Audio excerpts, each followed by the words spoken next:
When Clara Dawson collapsed in the mud outside Ethan Cole's ranch, her wedding dress torn and her reputation destroyed, she had nothing left but the rain washing away her tears. The widowed cowboy standing over her had buried his wife 6 months prior and watched his daughters forget how to smile. What happened next wasn't a fairy tale.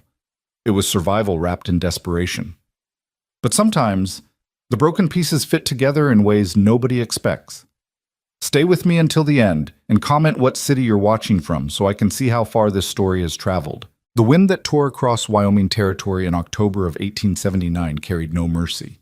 It screamed down from the mountains, stripping leaves from the cottonwoods and rattling the shutters of every cabin and homestead between Cheyenne and the Bighorn Basin. The sky had turned the color of old bruises, swollen purple and black, pregnant with a storm that threatened to break the world open. Clara Dawson had been walking for 3 days. Her feet were bare. The delicate leather shoes she'd worn on what should have been her wedding day long since abandoned on some nameless stretch of road. The white dress, once pristine, once beautiful, hung from her frame in tatters, the hem black with mud and streaked with blood from the thorns she'd pushed through when she left the main road. Her dark hair, which had been pinned up with pearl combs and orange blossoms, now hung in wet ropes down her back, tangled with bits of sage and prairie grass. She couldn't remember the last time she'd eaten. The town of Bitter Creek lay 2 miles behind her now, and she would never go back there. She'd made the mistake of seeking shelter there the night before, of standing at the door of the boarding house with her hands clasped and her pride swallowed, begging for a room, for just one night, for any corner where she might sleep out of the cold. Mrs. Henderson, the boarding house keeper, had taken one look at Clara's ruined dress and dirt-smudged face and said, "We don't house women of your kind here." "Please," Clara had whispered, "I have nowhere else. I know who you are." The older woman's face had been hard as granite. "Word travels fast. You think I'd let someone like you under my roof? What kind of woman runs out on her wedding? What kind of woman shames a good man at the altar?" She'd leaned closer, her voice dropping to something cruel and satisfied. "Everyone knows what you are, girl. Everyone knows what you did back east before you came here pretending to be respectable." The door had slammed in Clara's face. She'd stood there for a long moment, swaying on her feet, before turning and walking back into the darkness. Behind her, she could hear voices rising in the boarding house, spreading the news. That girl, that Dawson girl, the one who ran, the one with the past. So she walked. She walked because staying meant facing the poison of their words, the violence in their eyes. She walked because somewhere ahead there had to be a place where people didn't know her name, didn't know the story that had been twisted and reshaped until it bore no resemblance to the truth. She walked because her legs still moved, and as long as they moved, she wasn't dead yet. The rain started as a whisper, cold droplets that kissed her cheeks and shoulders. Within minutes, it became a downpour, a wall of water that turned the world gray and formless. Clara stumbled forward, one foot in front of the other, her vision blurring. The road beneath her feet turned to soup, sucking at her ankles with each step. She didn't see the ranch until she was nearly on top of it. It emerged from the rain like a ghost, a long, low cabin of weathered cedar with a stone chimney, surrounded by split-rail fences that enclosed pastures where horses huddled against the storm. A barn loomed to the left, its doors banging in the wind. Beyond that, she could make out the shapes of outbuildings, a chicken coop, a smokehouse. Clara's knees buckled. She caught herself on a fence post, her fingers white against the wet wood. The warmth of light glowed through the cabin windows, and the sight of it broke something inside her. Warmth, safety. The things she'd been chasing for days, weeks, months, maybe her whole life. Her legs gave out completely. She fell forward into the mud, her hands sinking deep, her face turned up to the rain. She couldn't get up, didn't have the strength. The cold seeped into her bones, and she thought, distantly, that this might be how it ended. Alone. In the mud. 23 years old and already used up. She closed her eyes. Jesus Christ! The voice cut through the rain, rough and male and shocked. Clara tried to lift her head, but her body wouldn't obey. Footsteps splashed toward her, quick and heavy, and then hands were on her shoulders, rolling her over. "Can you hear me?" She forced her eyes open. Through the rain, she saw a man's face, angular and weathered, with deep-set eyes the color of storm clouds and a jaw dark with several days of stubble. He was maybe 35, maybe 40, the kind of man whose age was measured in experience rather than years. A hat sat low on his head, rain pouring from its brim. "Can you hear me?" he repeated, his voice urgent. Clara's lips moved, but no sound came out. The man, the cowboy, she realized, taking in his worn duster and the way he moved with the easy competence of someone who'd spent his life working the land, slid his arms beneath her and lifted her as though she weighed nothing. Clara's head lolled against his chest, and she could hear his heart beating, strong and steady, a counterpoint to the chaos of the storm. "Hold on," he said, though she wasn't sure if he was talking to her or himself. He carried her toward the cabin, moving quickly despite her weight. The door swung open before he reached it, and a child's voice called out, "Papa? Papa? What?" "Get back, Abigail. Get back inside." "But Papa." "Now, girl." The world tilted as he climbed the porch steps. Then warmth surrounded her, sudden and shocking after the cold, and Clara gasped, her lungs expanding. The man laid her down on something soft, a rug maybe, in front of a fireplace, and immediately began stripping off his wet duster. "Abigail, fetch every blanket we have. Quickly." "Who is she?" the child's voice asked, high and frightened. "Don't know yet. Blankets. Move." Small feet pattered away. Clara's eyes fluttered open again, trying to make sense of her surroundings. Firelight danced across wooden beams and simple furniture, a table, chairs. A rocking chair with a basket of mending beside it, everything clean and spare and somehow lonely despite the warmth. The man crouched beside her, his large hands surprisingly gentle as he checked her pulse, touched her forehead. "You're half frozen," he muttered. "How long were you out there?" Clara tried to answer, but all that came out was a croak. "Don't try to talk yet." He looked up as the child, Abigail, came rushing back with an armload of quilts. She was small, maybe 6 years old, with blonde hair in 2 braids and eyes like her father's. Behind her toddled a smaller child, barely more than a baby, clutching a ratty cloth doll. "That's all we have, Papa," Abigail said breathlessly. "Good girl." The man took the blankets and began piling them over Clara, tucking them around her shivering body. "Go put the kettle on, we need hot water." "Is she gonna die?" the little girl asked, her voice small. The man paused, his jaw tightening. "No, not if I can help it." He looked at his daughter and his voice softened. "Do as I said, Abby. Please." The children retreated to what must have been the kitchen area. Clara could hear the clank of an iron kettle, the creak of the water pump. The man stayed beside her, his hand coming to rest on her shoulder. Not familiar, not inappropriate, just anchoring her to the world. "My name's Ethan Cole," he said quietly. "This is my ranch. You're safe here. Understand?" Safe. The word seemed impossible, a concept from another lifetime. Clara's lips formed a single word. "Thank you." His expression shifted, something unreadable passing across his features. "Rest now. We'll talk when you're stronger." The hours that followed existed in a haze of warmth and pain and strange, disconnected moments. Clara surfaced from the cold like a drowning woman breaking through ice. Her body shook violently, uncontrollably, and she heard someone, Ethan, she remembered his name was Ethan, speaking in low, steady tones. The little girl, Abigail, hovered nearby, her small face serious and worried. "Is she going to be all right, Papa?" "She's warming up. That's good." "Why was she outside? Why didn't she have shoes?" "I don't know, honey."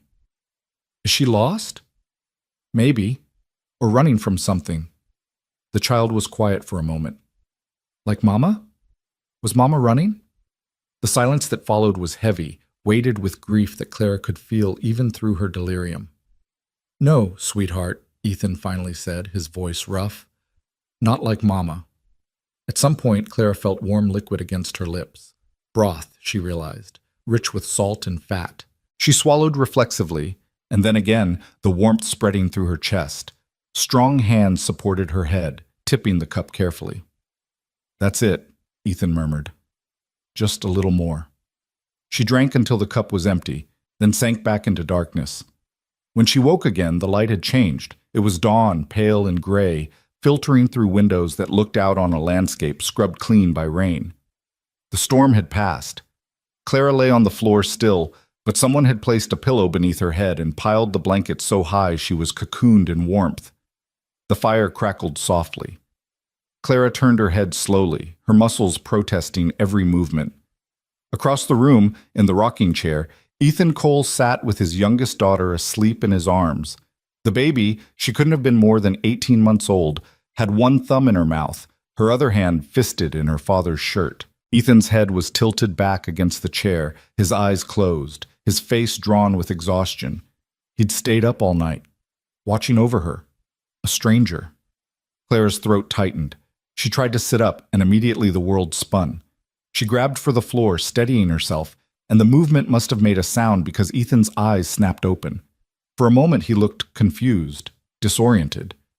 Then his gaze found her, and he straightened carefully, mindful of the child in his arms. "You're awake," he said, his voice gravelly with lack of sleep. Clara managed a nod. Her voice came out as a rasp. She cleared her throat and tried again. "I'm sorry." "For what?" "For this. For imposing. For—" "You nearly died on my doorstep," Ethan interrupted, his tone matter of fact. "There's nothing to apologize for." He stood slowly, the sleeping baby barely stirring, and carried her to a small bedroom visible through an open door. He laid her in what must have been a crib, covered her with a blanket, and returned, closing the door softly behind him. When he looked at Clara again, his expression was guarded, but not unkind. "Can you stand?" Clara wasn't sure, but she nodded anyway. Pride, foolish, useless pride, made her try. She pushed aside the blankets and got her hands under her, bracing herself. Her arms shook, her legs felt like water. Ethan crossed the room in 3 strides and caught her before she fell, his hands firm on her elbows. "Easy," he said. "You've been through hell. Don't push it." He helped her to the rocking chair, and Clara sank into it gratefully. From this vantage point, she could see the cabin more clearly. The simple furniture, well made but worn. The kitchen area with its cast-iron stove and shelves of tin dishes. The door to what must be another bedroom, this one with 2 small beds visible inside. Everything was clean but stark, functional. Like whoever lived here had forgotten how to make a home feel lived in. Ethan disappeared into the kitchen and returned with a cup of water. Clara took it with trembling hands and drank deeply, the cool liquid soothing her raw throat. "Thank you," she said again. It seemed inadequate, but she didn't have other words. Ethan leaned against the mantel, his arms crossed, studying her with those storm-gray eyes. In the growing daylight, Clara could see him more clearly. He was tall, easily over 6 feet, with broad shoulders and the lean, hard build of a man who worked from dawn to dusk. His face was handsome in a rough-hewn way, all strong bones and sun-weathered skin. But it was his eyes that caught her, old eyes, tired eyes, eyes that had seen too much loss. "You gonna tell me your name?" he asked. Clara hesitated. Her name had become poison, a thing whispered with contempt. But this man had saved her life. He deserved the truth. Clara Dawson. Something flickered in his expression. Recognition, maybe, or just acknowledgement. "Where are you from, Clara Dawson?" "Originally, Boston, but I've been traveling." "Running," he corrected quietly. She flinched. "Yes." "From?" Clara looked down at her hands, at the dirt still embedded under her broken nails, at the scratches that crisscrossed her palms. How did she explain? How did she make him understand without reliving every humiliation, every moment of shame? "For my wedding," she finally said, her voice barely above a whisper. 3 days ago. I was supposed to marry a man named Gerald Blackwood, a banker from Cheyenne. Respectable. Well-connected. She laughed, a bitter sound. I met him through a matrimonial advertisement. We corresponded for 6 months. When I arrived in Cheyenne, he seemed acceptable. Not kind, exactly, but civil. We set a date. Ethan said nothing, just waited. The night before the wedding, I was staying with his sister. I couldn't sleep, so I went downstairs for water, and I heard them talking. Gerald and two of his friends. They were drunk, celebrating. Her hands tightened around the cup. They were talking about me, about how Gerald had specifically chosen a woman with a questionable past because she'd be grateful, obedient. They laughed about how much they'd paid to dig up information about me from Boston, about how a woman who'd worked as a dance hall girl wouldn't dare make demands or cause trouble. The words hung in the air like smoke. I left that night, Clara continued, took nothing but my dress and shoes. I walked until my feet bled, and then I walked more. I thought if I could get far enough away, maybe I could find somewhere to start over. But every town I stopped in, somehow the story followed, got twisted. By the time I reached Bitter Creek, people were saying I jilted a good man, that I was a con artist, a whore looking for a rich husband to fleece. She looked up at Ethan, expecting disgust, condemnation. Instead, his expression was unreadable. "Were you?" he asked. "A dance hall girl?" "Yes." The word came out defiant. "In Boston, after my father died and left us with nothing. I was 16. My mother was sick, and we needed money for medicine, for food. So I danced. I served drinks. I smiled at men and let them think whatever they wanted to think as long as they tipped well." Her voice hardened.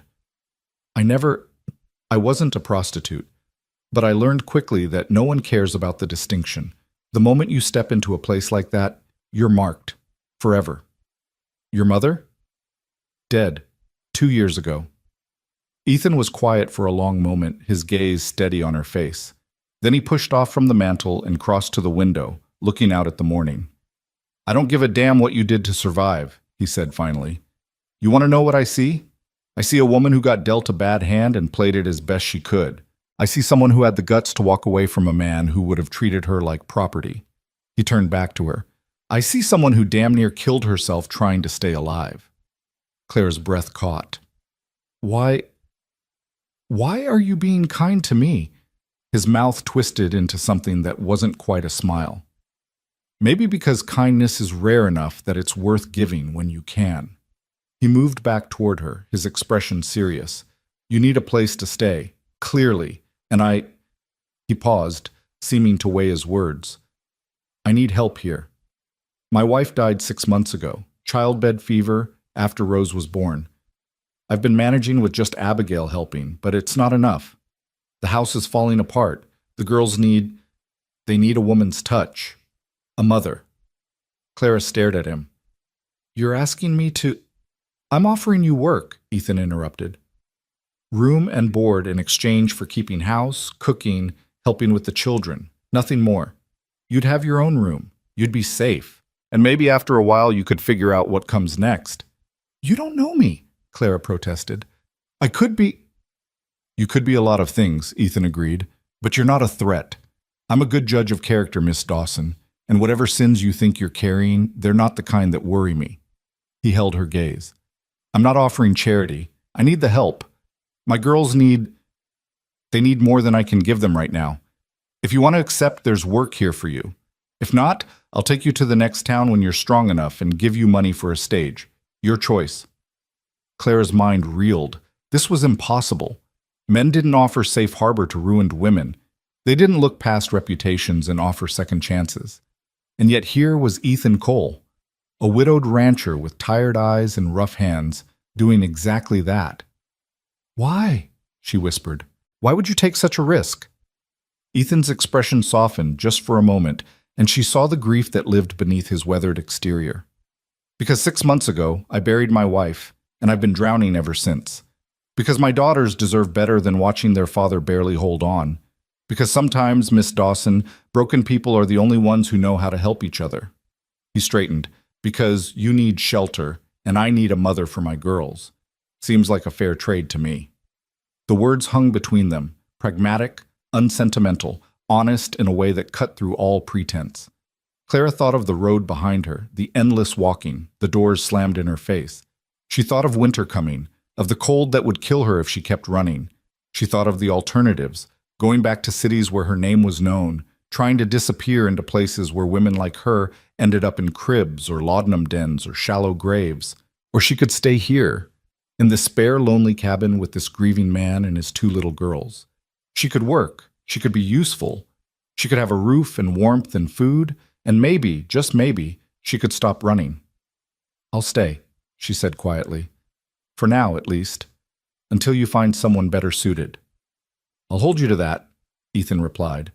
Then, as if embarrassed by the weight of the moment, he cleared his throat and gestured toward the bedroom where the baby slept. "Rose will be up soon, and she's a handful.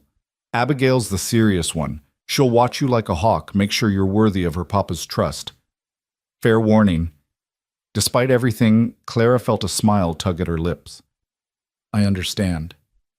"Good." Ethan moved toward the door, grabbing a coat from a peg. "I've got to see to the horses and check for storm damage. There's bread and preserves in the kitchen if you're hungry. Make yourself useful if you're up to it, but don't push too hard. You're still recovering." He was almost out the door when Clara called after him. "Mr. Cole?" He paused, looking back. "Thank you for seeing me instead of the stories." Ethan's expression was unreadable.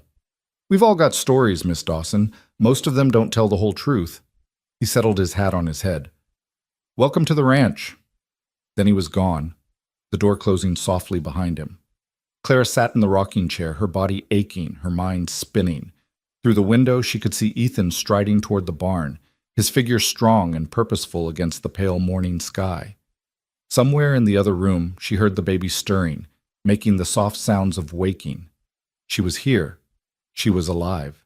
She was, for the first time in months, maybe years, safe. It wasn't love. It wasn't romance. It was survival, wrapped in a practical arrangement that suited them both. But as Clara pushed herself up from the chair, as she steadied herself and moved toward the kitchen to begin the work that would earn her keep, she felt something unfamiliar bloom in her chest. Hope. The first week passed in a blur of exhaustion and adjustment. Clara threw herself into the work with a desperation born of need. She scrubbed floors until her hands were raw, washed linens in the big copper tub behind the house, beat rugs and swept corners and polished every surface until the cabin gleamed. She cooked simple meals from the stores in the larder, beans and salt pork, biscuits and gravy, stews that simmered all day on the stove. She learned the rhythms of the ranch, the early mornings when Ethan rose before dawn to tend the horses, the evenings when he came in bone-tired and silent. The girls were a different challenge. Rose, at 18 months, was too young to understand anything except that Clara was new and therefore interesting. She toddled after Clara constantly, babbling in her nonsensical baby language, offering her ratty doll for inspection every few minutes. Clara found herself softening toward the child despite her determination to remain detached. It was impossible not to smile when Rose laughed, or to feel a pang of tenderness when the baby fell asleep in her lap, thumb in mouth, completely trusting. Abigail was another matter entirely. The 6-year-old watched Clara with eyes too old for her face, suspicious and guarded. She answered questions with single words, never volunteered information, and made a point of hovering nearby whenever Clara was near her father or sister. She was protecting them, Clara realized, protecting her broken family from another potential loss. It broke Clara's heart.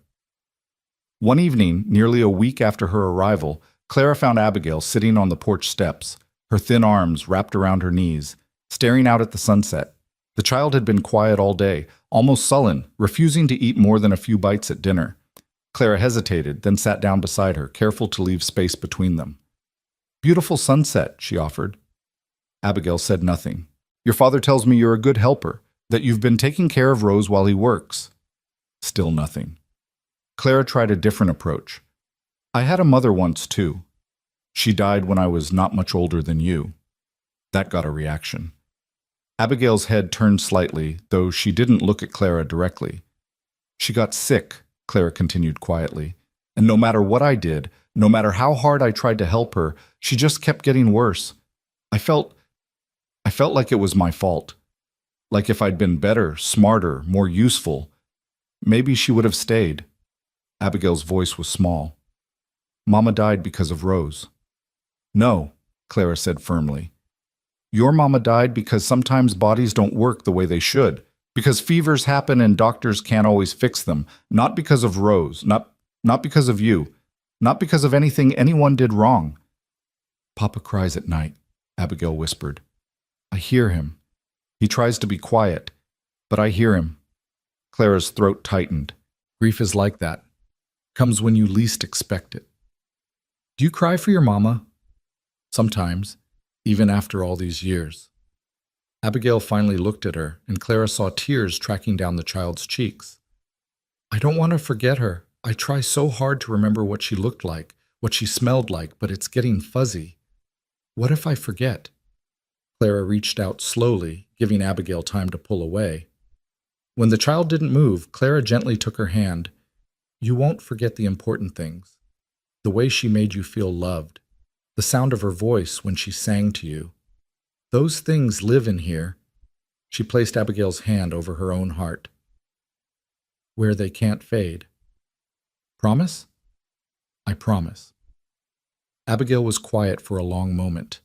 Then, in a voice barely audible, Are you going to leave too? There it was, the fear beneath the suspicion, the wound that hadn't healed. Clara squeezed her hand gently. I'm not planning to, but I won't lie to you, Abigail. I don't know what the future holds. What I can tell you is this. While I'm here, I'll do my best to take care of you and Rose. I'll cook your meals and mend your clothes and make sure you're safe. I can't replace your mother.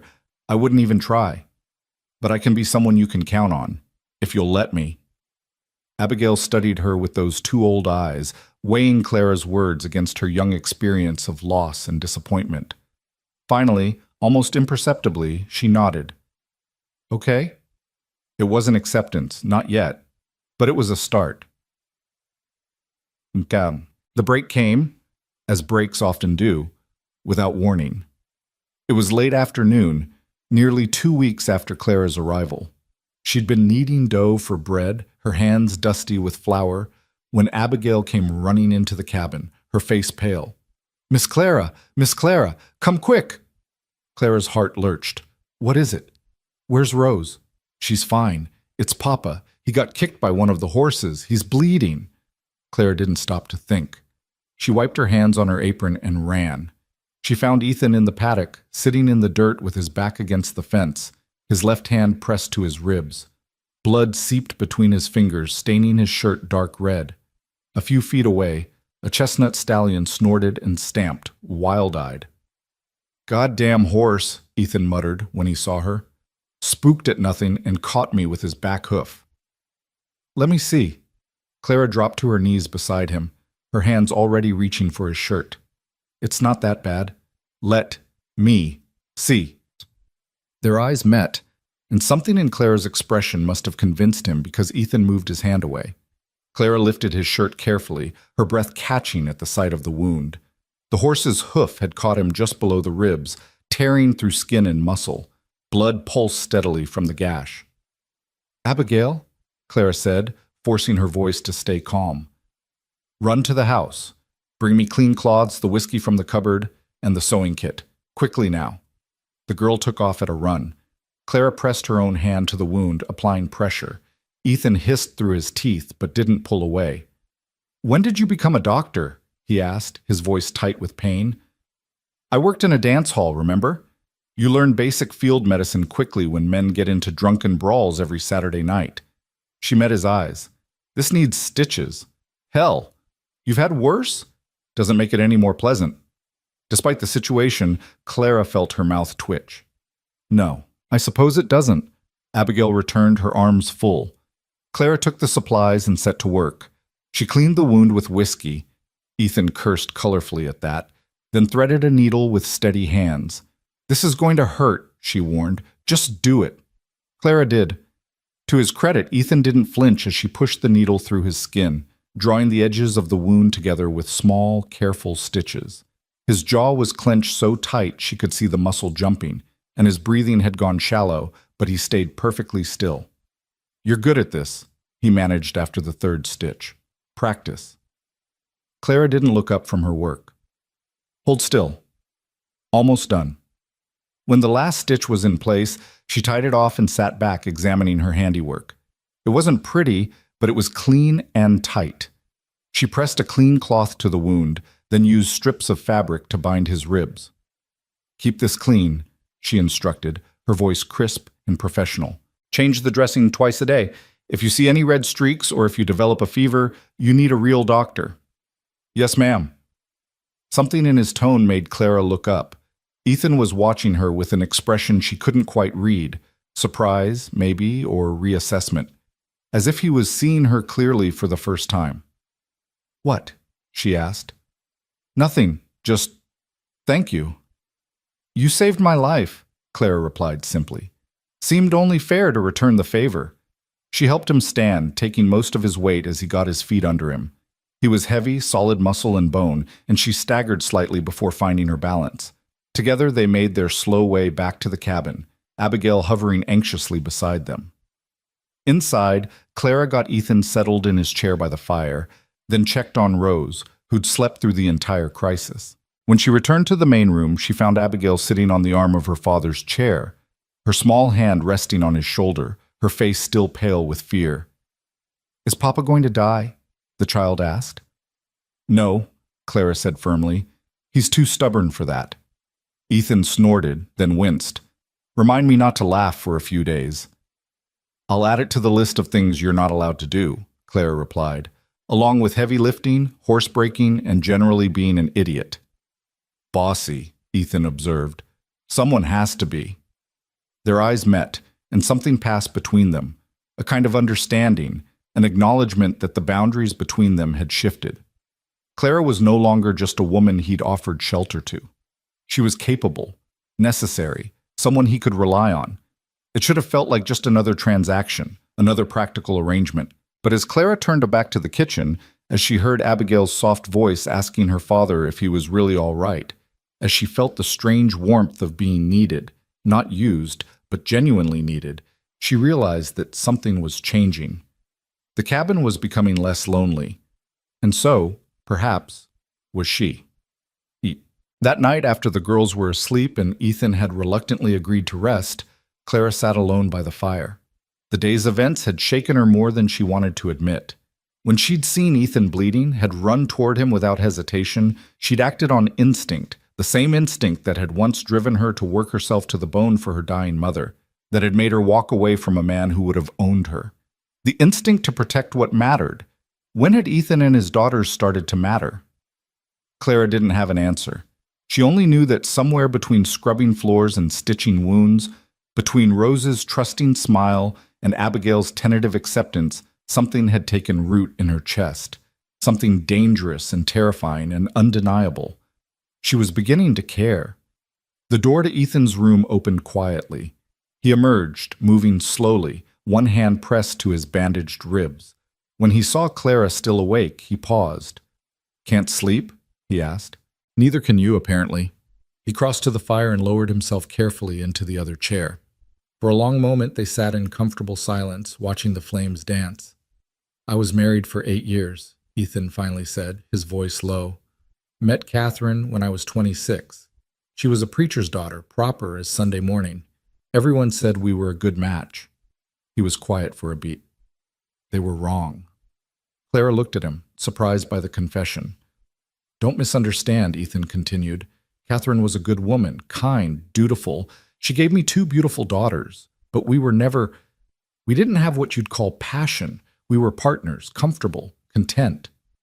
His expression darkened.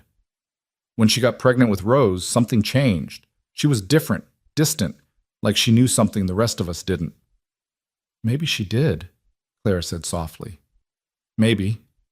Ethan stared into the fire. "After she died, I found letters she'd written but never sent, to her sister back east. She wrote about feeling trapped, about loving Abigail, but feeling like she was drowning, about wanting to be a good mother and wife, but not knowing how to be those things without losing herself. She was struggling," Clara said.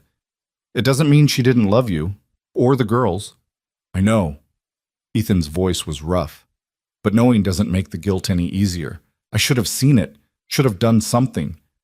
Clara understood guilt. She'd carried her own version for years. Guilt over her mother's death, over her choices, over every decision that had led her to that ruined wedding dress and that desperate walk through the rain. "We can't save people who don't want to be saved," she said quietly. "I learned that with my mother. I would have given anything to make her better, but illness doesn't care about love or determination. Sometimes all we can do is be present, bear witness, do our best. Ethan looked at her, and in his eyes, she saw understanding, recognition, the same bone-deep exhaustion that came from trying and failing and trying again anyway. "You're not what I expected," he said. "Neither are you." A smile ghosted across his face. "Good or bad? Haven't decided yet." He laughed, then winced, pressing his hand to his ribs. "Fair enough." They fell back into silence, but it was different now, easier. The kind of quiet that existed between people who'd seen each other's scars and hadn't run away. Outside, the wind picked up, rattling the windows. Winter was coming early this year, the locals had said. Clara thought of what that would have meant if Ethan hadn't found her, if he hadn't offered shelter.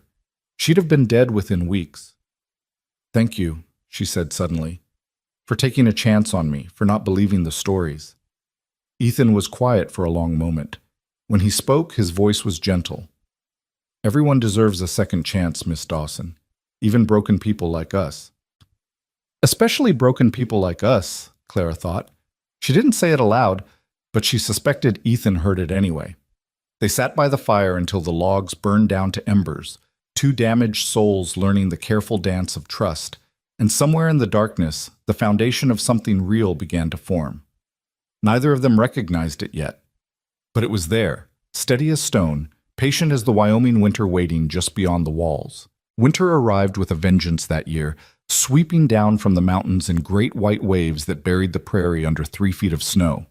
The temperature plummeted until the air itself seemed to crack with cold, and the wind howled like a living thing, seeking any gap in the cabin's walls to exploit. Clara had never experienced winter like this. Boston winters were harsh, certainly, but nothing compared to the brutal, unforgiving cold of Wyoming. The snow didn't fall so much as a tack, driven horizontal by winds that could knock a grown man off his feet. Ethan spent long hours each day just keeping paths clear between the cabin and the barn, breaking ice on water troughs, ensuring the horses and cattle had shelter and feed. Inside the cabin, Clara created warmth where she could. She baked bread every other day, filling the small space with the yeast-rich smell of rising dough. She kept the stove stoked constantly, a pot of stew or beans always simmering. She sewed curtains from fabric she found in Catherine's old trunk. Ethan had given her permission with a tight-lipped nod and hung them to keep out drafts. She taught Abigail to knit, and together they made socks and mittens while Rose played at their feet, stacking wooden blocks and babbling to her doll. The days fell into rhythm, predictable and almost peaceful. But the town, when they finally had to venture into it, shattered that peace like a rock through ice. It was mid-December when they ran out of supplies that couldn't be stretched further. Sugar, salt, flour, lamp oil, necessities that required a trip to Lewiston, the nearest town, 8 miles south of the ranch. Ethan had delayed as long as possible, but the supplies had dwindled to nothing, and the weather had given them a brief reprieve, 3 days of clear skies and temperatures that climbed almost to freezing. "I'll go alone," Ethan said over breakfast, his tone brooking no argument. "Be faster that way." "The girls and I could use a change of scenery," Clara countered. She'd been inside for nearly 6 weeks straight, and the walls were beginning to press in on her. More than that, she knew that isolation was its own kind of prison. She couldn't hide forever. Ethan's jaw tightened. "Clara, I know what you're worried about," she interrupted, "but I can't spend my whole life avoiding people. If I'm going to stay here, if I'm going to be part of this household, then I need to be able to show my face in town. They'll talk. Let them talk." He studied her across the table, his expression unreadable. Finally, he sighed. "Your choice. But stay close to me. And if anyone gives you trouble, I'll handle it," Clara said firmly. "I've dealt with worse than small-town gossips." That wasn't entirely true, but she kept her voice steady, her chin up. She'd learned early that confidence, even false confidence, could carry you through situations that would otherwise break you. They set out after the breakfast dishes were cleared, bundled in every layer they owned. Ethan drove the wagon, his shoulders hunched against the cold, while Clara sat beside him with Rose in her lap and Abigail pressed close to her other side. The road was treacherous, rutted with frozen mud and hidden ice, But the horses knew their way, and Ethan's hands on the reins were steady and sure. Lewiston emerged from the white landscape like something from a memory. A main street lined with wooden buildings, their false fronts painted in faded colors, their windows frosted over. A church steeple rose at one end, a saloon squatted at the other, and in between were the usual establishments: general store, bank, blacksmith, hotel, boarding house. Smoke rose from a dozen chimneys, and the few people visible on the street moved quickly, heads down, intent on getting their business done and getting back to warmth. Ethan pulled the wagon up in front of Morrison's general store and set the brake. "I'll get the supplies. You keep the girls warm." "I'm coming in," Clara said. "Clara." "I'm coming in," she repeated, more firmly this time. She handed Rose to Abigail. "You two stay in the wagon under the blankets. We'll be quick." Before Ethan could argue further, she climbed down, her boots crunching in the packed snow. The cold bit through her layers immediately, stealing her breath, but she squared her shoulders and followed Ethan toward the store. The bell above the door jangled as they entered. Heat from a pot-bellied stove hit Clara like a wall, and she blinked, her eyes adjusting to the dimmer light. The store was larger than it had appeared from outside, with shelves packed floor to ceiling with goods, canned foods, bolts of fabric, tools, medicines, ammunition. The smell was a mix of sawdust, coffee, and something sweet, penny candy and jars on the counter. A man stood behind that counter, middle-aged and balding, with wire-rimmed spectacles perched on his nose. He looked up as they entered, and his expression went from welcoming to wary in the space of a heartbeat. "Ethan," he said carefully, "didn't expect to see you in town this time of year." "Needed supplies, Morrison." Ethan's voice was neutral, professional. He pulled a list from his coat pocket and laid it on the counter. "Everything on here if you've got it." Morrison picked up the list, but his eyes kept sliding to Clara. She could see the questions forming, the calculations being made. Who was she? What was she doing with Ethan Cole? Had he heard the stories? "I'll need a few minutes to gather everything," Morrison said slowly. Then, as if unable to help himself, "This your new housekeeper, Ethan?" The question hung in the air, loaded with implication. "This is Miss Dawson," Ethan said flatly. "She's helping with the girls. The list, Morrison." "Right, of course." But Morrison's expression had shifted to something knowing, something smug, and Clara felt her stomach sink. He'd heard. Of course he'd heard. In towns like this, information spread faster than wildfire. Morrison disappeared into the back room to gather supplies, and Clara moved to warm herself by the stove. Through the store's front window, she could see people passing on the street, and more than one stopped to stare at the wagon, at the two small faces peering out from under blankets. The bell jangled again, admitting a gust of cold air and two women in heavy coats and bonnets. They were both middle-aged, well-dressed in the way that signaled money and status in a town like this. They approached the counter, chatting about something inconsequential, until one of them noticed Clara. The conversation stopped dead. "Mrs. Henderson," Ethan said evenly, acknowledging the taller of the two women. "Mrs. Pritchard." "Mr. Cole." Mrs. Henderson's voice was cold enough to match the weather outside. Her eyes raked over Clara with undisguised contempt. "I see you've taken in company." Clara felt every muscle in her body tense, but she kept her expression neutral, her hands folded calmly in front of her. "Miss Dawson is helping with my daughters," Ethan said, his voice hardening. "Not that it's anyone's business but mine." "Oh, I'm sure she's very helpful." Mrs. Henderson's lip curled. "Though I wonder if you're aware of exactly what kind of woman you've invited into your home, into your children's lives." "That's enough," Ethan said sharply. "Is it?" Mrs. Pritchard joined in, her voice shrill with righteous indignation. "The entire town is talking, Mr. Cole. That woman," she pointed at Clara as if she were something distasteful, "abandoned her fiancé at the altar in Cheyenne. Before that, she was working in a Boston dance hall. We all know what that means. And now she's living under your roof, playing house with your innocent children?" Clara found her voice steady despite the rage burning in her chest. "I work for Mr. Cole. I keep his house and care for his daughters. That's all." "Oh, I'm sure," Mrs. Henderson sneered. just like Catherine worked for him before they married. These things have a way of progressing, don't they? Especially with women of your background. You don't know anything about my background, Clara said, her voice low and dangerous. We know enough. We know what you are. The words hit like a slap, but Clara didn't flinch. She'd heard worse, survived worse. These women with their fine clothes and their moral superiority didn't have the power to break her. Not anymore. But before she could respond, Ethan stepped forward, placing himself physically between Clara and the two women. When he spoke, his voice was quiet, but it carried a weight that made both women take a step back. "Let me make something very clear," he said. "Miss Dawson came to my ranch half dead from exposure and starvation. She was running from a man who planned to use her past to control her. Since she arrived, she's worked harder than anyone I've ever seen. She's brought warmth back into a house that was dying of grief.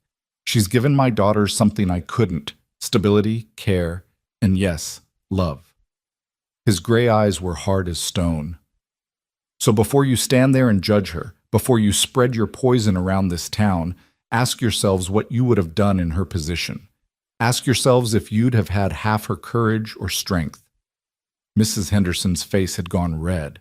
"Well, I never—" "No," Ethan interrupted. "You never have. You've never had to choose between survival and dignity. You've never had to walk 8 miles in bare feet because the alternative was worse. You've never had to be brave enough to trust a stranger because you had no other options left." He leaned forward slightly. "Miss Dawson is not your concern. My family is not your concern. And if I hear one more word of gossip about her, from you or anyone else in this town, I'll make sure everyone knows exactly how Christian your charity really is." The silence that followed was absolute. Morrison had returned from the back room and stood frozen, arms full of supplies, staring at the scene unfolding in his store. The two women looked at each other, then back at Ethan, clearly torn between outrage and shock. "You'll regret this," Mrs. Pritchard finally said, her voice trembling. "Defending that woman. You'll see what she really is, and when you do—" "Get out," Ethan said softly. "Both of you." They went, but not before Mrs. Henderson shot Clara one last look of pure venom. The bell jangled violently as they swept out, and through the window Clara could see them hurrying down the street, no doubt already spreading the story of what had happened. The store felt too quiet in their absence. Morrison cleared his throat awkwardly and began piling supplies on the counter. "I'll just get these loaded for you, Ethan." Ethan didn't respond. He turned to Clara, and she saw something in his face that made her throat tighten. Not pity, but fury on her behalf, and underneath that, something that looked almost like respect. "You didn't have to do that," Clara said quietly. "Yes," Ethan replied. "I did. They'll make your life difficult now, you and the girls. Let them try." He picked up a sack of flour and headed for the door. Over his shoulder, he added, "You're not alone in this, Clara. Remember that." Clara stood by the stove, watching him carry supplies out to the wagon, and felt something shift deep in her chest. She'd spent so long believing she had to fight her battles alone that trusting others would only lead to disappointment and pain. But Ethan had just stood in front of a room full of judgment and defended her without hesitation. Not because he owed her, not because he wanted something from her, because it was right, because somehow she'd become someone worth defending. The ride back to the ranch was quiet. Abigail sensed the tension and stayed unusually silent, while Rose dozed in Clara's arms, oblivious to the storm they'd left behind. The sky had clouded over again, and new snow began to fall, thick and heavy, blanketing the landscape in fresh white. "They won't let this go," Clara finally said as they turned onto the road leading to the ranch. "I know. It's going to get worse before it gets better." "I know that too." Clara looked at him, at his profile strong and stubborn against the falling snow. "Why did you do it? Why defend me like that? You could have stayed quiet. Let me handle it." Ethan was quiet for a long moment, his eyes on the road ahead. When he spoke, his voice was measured, thoughtful. 6 months ago, when Catherine died, the women of Lewiston descended on the ranch like locusts. They brought casseroles and pity, and every single one of them made it clear they thought I couldn't possibly manage alone. They offered to take the girls, to help me by removing my children from my home. As if grief made me incompetent, as if being a father wasn't enough. His jaw tightened. Mrs. Henderson told me I should send Abigail to live with Catherine's sister back east. Said a girl needed a woman's influence and I was too rough, too uneducated to raise her properly. Clara's hands tightened around Rose. What did you do? Told them all to leave and not come back. Told them my family was my business, and I'd be damned if I'd let them tear us apart just because they couldn't imagine a man raising daughters alone. He glanced at her. So when they came after you today, tried to make you feel small and worthless, I saw the same thing. People who think they have the right to judge, to interfere, to decide what's acceptable. And I won't have it. Not in my life, and not in the lives of people He stopped himself. People under my protection. Clara heard what he didn't say. People he cared about. The realization settled over her like the falling snow, soft and profound. They reached the ranch as the storm intensified, and Ethan drove the wagon straight to the barn. Together they unloaded supplies while the girls hurried into the cabin, and by the time they finished, they were both dusted white with snow, their fingers numb despite gloves. Inside, Clara built up the fire while Ethan put away the supplies, the cabin filled with warmth and the smell of coffee brewing on the stove. Abigail helped Rose out of her winter layers, and for a while they all moved through the familiar routines, the comfort of ordinary tasks. But Clara's mind kept returning to the store, to Mrs. Henderson's hateful words, to the way Ethan had stepped between them without hesitation. She isn't just some woman. She's my wife. He hadn't said those words today, but Clara had heard the echo of them in his defense. The implication that she belonged here, that she was part of this family in more than just a practical sense. It terrified her. That evening, after the girls were in bed, Clara sat at the table with needle and thread, mending one of Ethan's shirts. He sat across from her, cleaning his rifle, the motions automatic and soothing. The fire crackled. The wind howled outside. And between them, the silence was comfortable, companionable. I never thanked you properly, Clara said without looking up from her mending, for what you said today. Don't need thanks? Maybe not, but you have it anyway. She tied off a stitch and reached for the scissors. No one's ever stood up for me like that. Ever. Ethan set down the rifle and met her eyes. Then people have been fools. Clara felt heat rise in her cheeks, and she looked back down at her work. I'm not used to people seeing me as more than what I've done, more than my mistakes. We're all more than our mistakes, Ethan said quietly. If we weren't, I'd have given up months ago. She looked up at that, curious. What mistakes do you carry? He was quiet for so long she thought he wouldn't answer. Then, I let Catherine suffer alone. I saw that she was struggling, saw her pulling away, but I convinced myself it was just pregnancy, just exhaustion. I told myself it would get better after the baby came. His voice went rough. Instead, she died. And I'll spend the rest of my life wondering if I could have saved her if I'd just paid more attention. If I'd been less focused on the ranch, on providing, and more focused on her. Clara set down her mending and reached across the table, her hand covering his. His skin was warm, rough, with calluses, solid and real. You can't save someone who doesn't ask for help, she said softly. Believe me, I know. I watched my mother fade away, and no matter how hard I tried, how much I begged her to fight, to hold on, she just let go. Sometimes people are drowning and they don't want to be rescued. Sometimes they're just too tired to swim anymore. Ethan's hand turned under hers, his fingers threading through hers in a grip that was almost desperate. How do you live with it? The guilt? You carry it, Clara said simply. You carry it and you keep moving forward because the alternative is drowning too. You honor them by surviving, by trying to be better, by not letting their deaths be the only thing that defines your life. His thumb traced the back of her hand, a gesture so gentle it made her breath catch. You're stronger than you think you are, Clara Dawson. So are you, Ethan Cole.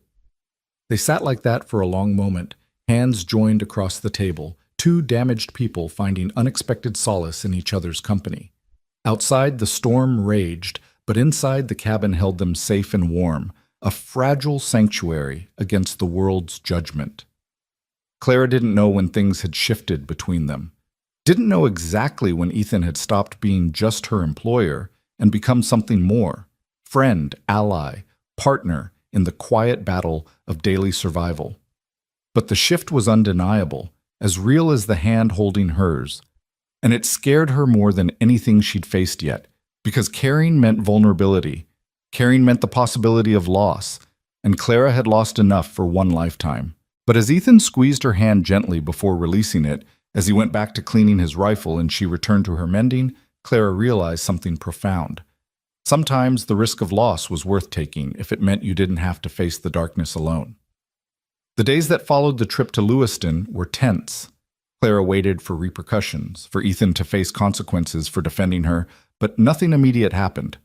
The snow fell steadily, piling higher, cutting them off from town and the rest of the world. It was just the four of them, isolated on the ranch, creating their own small universe. And in that isolation, something beautiful began to grow. Clara noticed it first in small moments. The way Abigail started sitting closer to her during evening reading time, eventually leaning against her shoulder.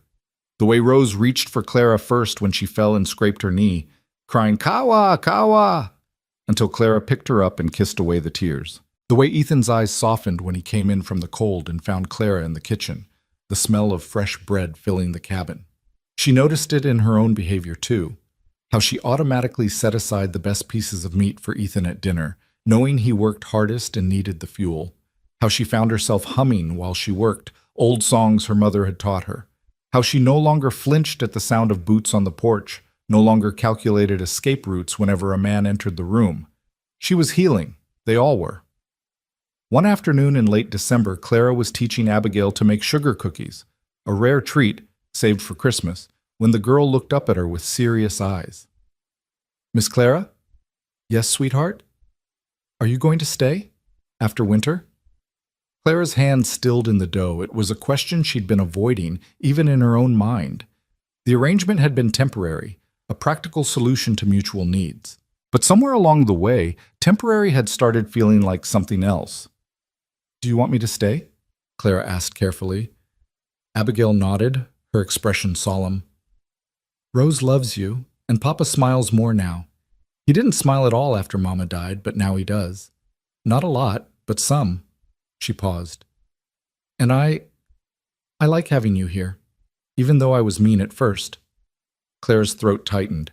She crouched down so she was eye level with the child. "You weren't mean. You were protecting your family. That's brave, not mean. But I was wrong about you." "Maybe a little," Clara admitted with a soft smile. "But you gave me a chance. You let me prove myself. That takes courage, too." "So will you stay?" Clara thought about the question, really considered it. Staying meant more than just physical presence. It meant commitment, investment, allowing herself to become part of this family in truth rather than just in function. It meant risking her heart after years of keeping it locked away and safe. It meant trusting that this time things might be different. "I'd like to," Clara finally said, "if your father agrees, if there's still a place for me here." "There is," Abigail said with the absolute certainty of childhood. "You belong here now." The words hit Clara like a benediction, like absolution for sins she'd never been able to name. You belong here. After years of running, of being cast out and turned away, of existing on the margins of society, someone was telling her she belonged. She pulled Abigail into a hug, holding the thin little body close, and felt tears prick her eyes. "Thank you," she whispered, "for letting me be part of your family." Abigail hugged her back fiercely. "You're not part of it. You are it." That night, after the girls were asleep and the cabin had settled into its nighttime quiet, Clara found Ethan on the porch despite the cold. He stood at the railing, looking out at the snow-covered landscape, his breath forming clouds in the frigid air. "You'll freeze out here," Clara said, pulling her shawl tighter around her shoulders as she joined him. "Needed to think." "About?" He glanced at her, his expression difficult to read in the darkness. "About what comes next. About spring." Ah, Clara understood. Spring meant the thaw, the roads opening up, the possibility of change. Spring meant decisions. "The arrangement we made," Ethan continued, his voice careful. "It was supposed to be temporary, help through the winter, until we could find something more permanent." Clara's heart sank. "I see." But that's not what I want anymore, he said quickly. What I'm trying to say, badly, is that I don't want you to leave. The girls need you. He stopped, shook his head. We want you to stay. Permanently, if you're willing. As the housekeeper? As family. Ethan turned to face her fully. I'm not asking for anything you're not ready to give. I know we're not. This isn't a love match. It's practical. But it's also real, Clara. What we've built here these past months, the way the girls have come back to life, the way the house feels like a home again, that's because of you. Clara's chest felt tight. Ethan, let me finish. He took a breath. I'm not going to lie and say I'm in love with you. I don't know if I'm capable of that anymore, not after Catherine. But I respect you. I trust you. I care about your well-being, and I think maybe that's a better foundation than passion that burns out. He held her gaze. So I'm asking, will you stay? Will you let this be your home? Let us be your family? No pretense, no temporary arrangement, real and permanent. Clara looked at him, this rough, honest man who'd saved her life and asked for nothing in return, who'd defended her against the town's judgment, who'd given her a place to heal. She thought about Abigail's fierce hug and Rose's sleepy smile. She thought about the cabin that had become more home in 3 months than anywhere she'd lived in years. She thought about belonging. Yes, she said softly. Yes, I'll stay. Relief washed over Ethan's face, so profound that Clara realized he'd been genuinely worried she'd refuse. He reached out, hesitated, then took her hand in both of his. Thank you, he said simply. They stood together in the cold, hands joined, making a promise that was more binding than any legal document. They were choosing each other, not out of desperation this time, but out of something deeper, mutual respect, trust.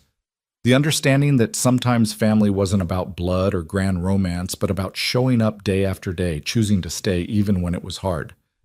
We should probably make it official, Ethan said after a moment. Legal, so you'd have protection, rights. So no one could question your place here. Clara understood what he was saying. Marriage, not for love, not for passion, but for security and legitimacy. So the town couldn't tear them apart, couldn't use scandal to take the girls away or drive Clara out. All right, she agreed. When spring comes, we'll make it legal. But even as she said the words, Clara felt something flutter in her chest, something dangerous and hopeful and terrifying. Because the truth was, what she felt for Ethan was no longer just respect or gratitude. Somewhere between mending his shirt and holding his hand, between shared silences and small kindnesses, her heart had betrayed her common sense. She was falling for him. Slowly, carefully, against all her better judgment, and she had no idea if he could ever feel the same. Christmas came quietly. Clara made cookies and roasted a small hen. Ethan rode out to the foothills and came back with an evergreen tree that they decorated with strings of popcorn and paper chains Abigail made. They sang carols around the fire, Ethan's voice surprisingly good, a rich baritone that made Clara's heart ache. And Clara told stories of Christmases past, editing out the painful parts, keeping only the magic for the girls. On Christmas morning, Abigail found a new doll Clara had sewn from scraps, with yellow yarn hair and a dress made from one of Clara's old petticoats. Rose got a wooden horse Ethan had carved, smooth and perfect, painted white with a black mane. And Clara found a package beside her plate at breakfast. A new shawl, soft wool dyed a deep blue, clearly expensive. Ethan, she breathed, you didn't have to. Catherine's sister sent it last year, he said gruffly. Catherine never wore it. Wrong color or something, thought you might like it. But Clara saw the lie in his eyes, saw the way he wouldn't quite meet her gaze. He'd bought it for her. Somehow, probably on that trip to Lewiston, he'd managed to purchase it without her noticing, had saved it for Christmas. The thought made her throat tight. It's beautiful, she said softly. Thank you. Their eyes met across the table, and something passed between them. An acknowledgement, a promise, a question neither was quite ready to ask aloud.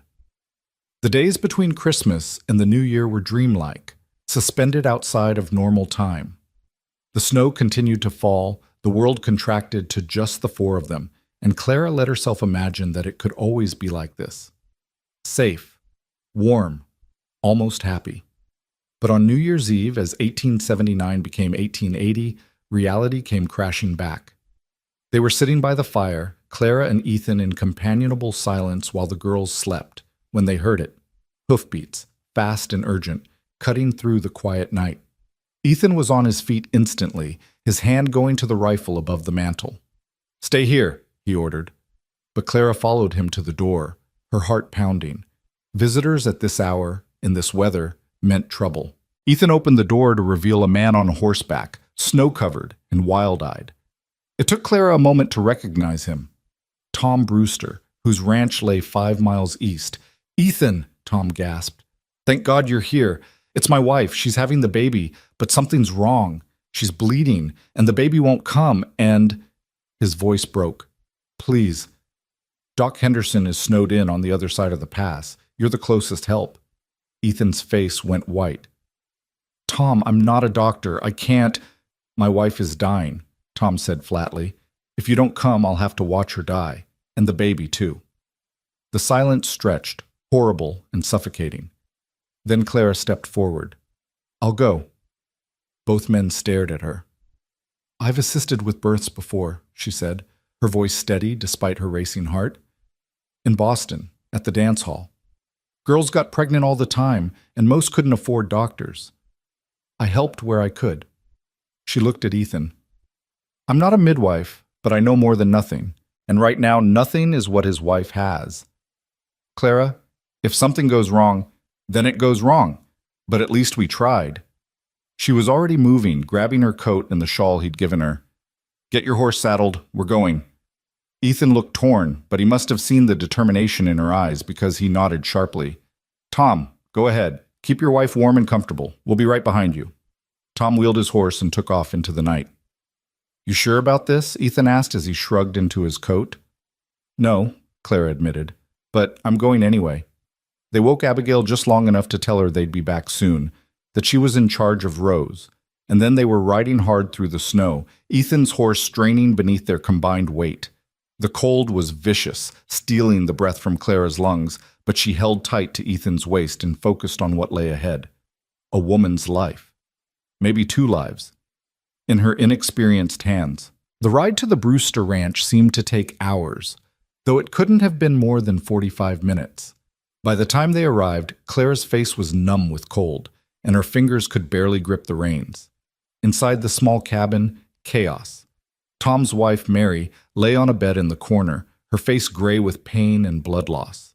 She was maybe 25, blonde and usually pretty, but now she looked half dead, her eyes rolling back as another contraction hit. "Oh, God," Tom whispered. "Oh, God, Mary, please." Clara pushed past him, already stripping off her coat, rolling up her sleeves. She'd seen situations like this before, had assisted with enough difficult births to know the signs of trouble. But knowing and doing were 2 different things, and her hand shook as she approached the bed. "Mary," she said firmly. "Mary, can you hear me?" The woman's eyes focused on her with difficulty. "Who?" "My name is Clara. I'm going to help you, but I need you to stay with me, understand? I need you to fight." Mary nodded weakly. Clara turned to Ethan and Tom. "I need hot water, clean cloths, and whiskey. Now." They scrambled to obey, and Clara turned back to her patient. She examined Mary as gently as she could, her heart sinking at what she found. The baby was breech, positioned wrong, and the bleeding was significant. Without a real doctor, without proper tools, this was going to be touch and go at best. But Clara had survived impossible situations before. She'd clawed her way out of poverty and shame and near death. She could do this. She had to. "All right, Mary," she said, forcing confidence into her voice.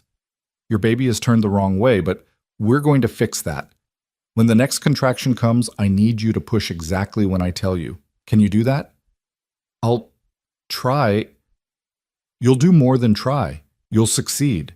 Because that baby needs you, and your husband needs you, and I didn't ride through a snowstorm in the middle of the night to let you give up now." A ghost of a smile touched Mary's lips. "Bossy. You have no idea." For the next 3 hours, Clara worked.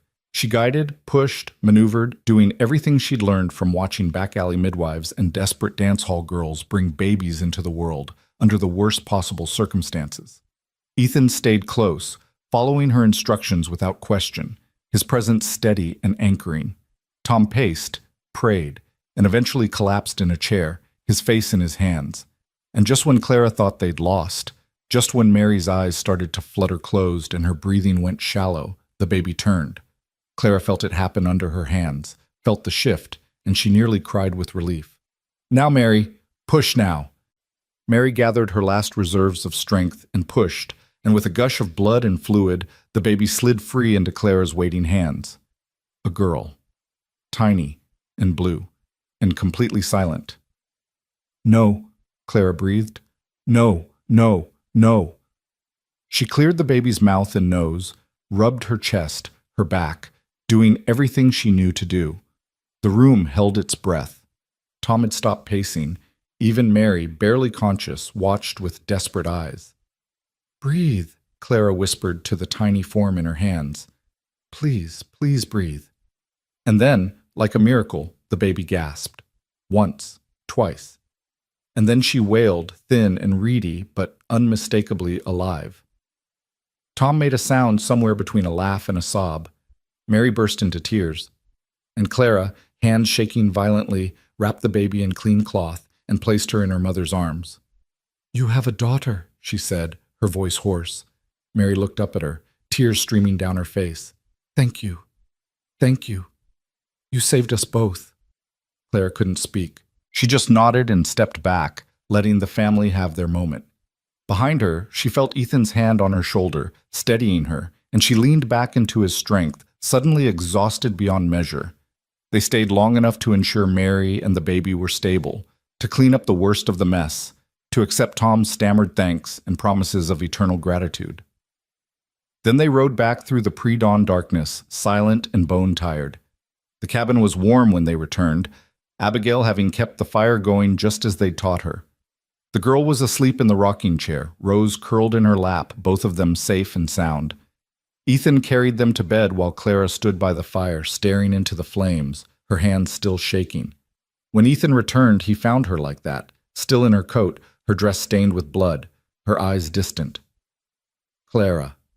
She looked up at him, and suddenly all the fear she'd held at bay came crashing down. "I could have killed them both. If I'd done one thing wrong. But you didn't." He crossed to her, took her shoulders gently. "You saved them. You were incredible. I was terrified.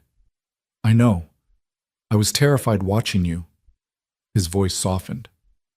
"But you didn't let it stop you. You did what needed to be done, and you brought that baby back from the edge of death. That's not just skill, Clara. That's courage." Clara looked up at him, and the intensity in his eyes took her breath away. He was looking at her the way no one ever had, with admiration, respect, and something else, something warm and deep and dangerous. "Ethan," she whispered. He cupped her face in his rough hands, his thumbs brushing away tears she hadn't realized she was crying. "You're remarkable, you know that?" And then he kissed her. It was gentle at first, tentative, asking permission, but Clara melted into it, her hands fisting in his shirt, pulling him closer. The kiss deepened, became something hungry and desperate, weeks of unspoken feelings finally finding expression. His arms came around her, holding her tight, and she let herself be held, let herself be vulnerable in a way she hadn't been since she was a child. When they finally broke apart, both breathing hard, Ethan rested his forehead against hers. "I'm sorry," he said. "I shouldn't have—" "Don't," Clara interrupted. "Don't apologize. Not for that." He pulled back enough to meet her eyes. "I know I said this was practical. I know I said I couldn't—" "Things change," Clara said softly. "People change. I'm not the same person who collapsed in your yard 3 months ago. And you're not the same man who saved her." "No," Ethan agreed.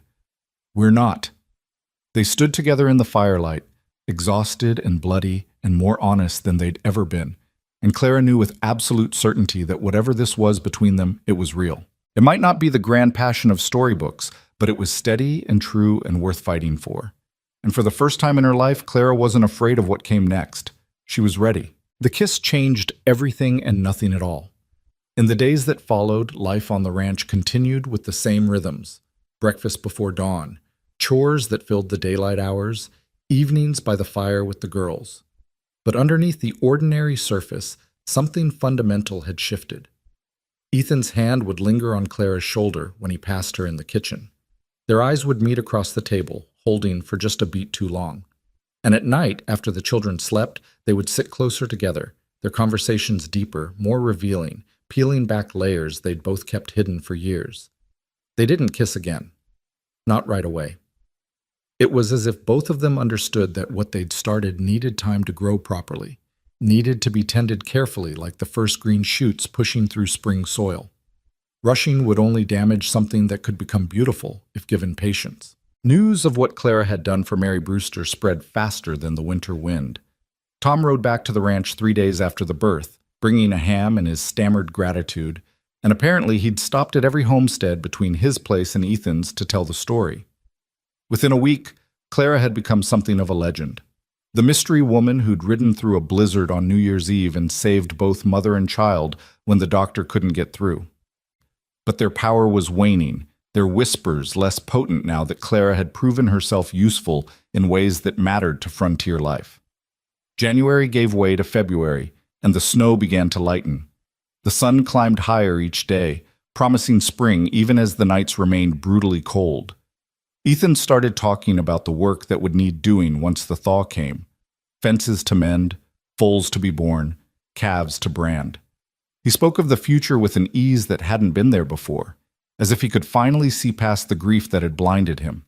Clara found herself drawn into these plans, consulted about decisions, her opinion valued. Should they expand the vegetable garden?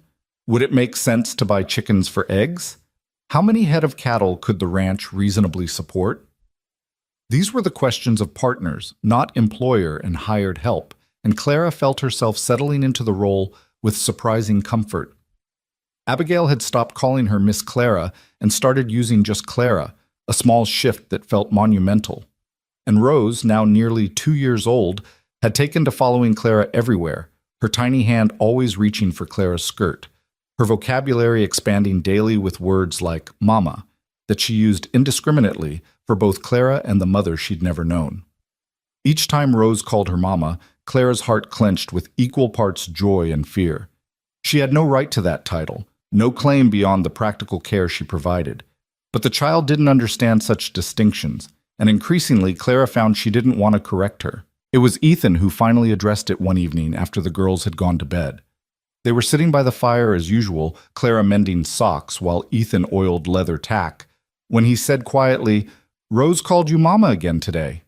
Clara's hand stilled. "I know. I'm sorry. I should correct her." "No," Ethan interrupted. "That's not what I meant." He set down the harness he'd been working on and looked at her directly. "I meant that it's right. She should call you that. You are her mother in every way that counts." "Ethan, I can't just—" "Why not?" His voice was gentle but firm. "You feed her, clothe her, comfort her when she cries. You sing her to sleep and kiss her scraped knees. You love her. That's what mothers do. The biology doesn't matter." Clara felt tears prick her eyes. "What about Catherine? I don't want to erase her." "You're not erasing her. Catherine will always be the woman who gave birth to Rose, who gave me my daughters." "But she's gone, Clara. And you're here. The girls need a mother who's present, who can actually be there for them. That's you." "And you?" Clara asked, her voice barely above a whisper. "What do you need?" Ethan stood and crossed to where she sat, kneeling beside her chair so their eyes were level. "I need what I've already got. A partner. Someone who understands that life is hard and doesn't need it sugar-coated.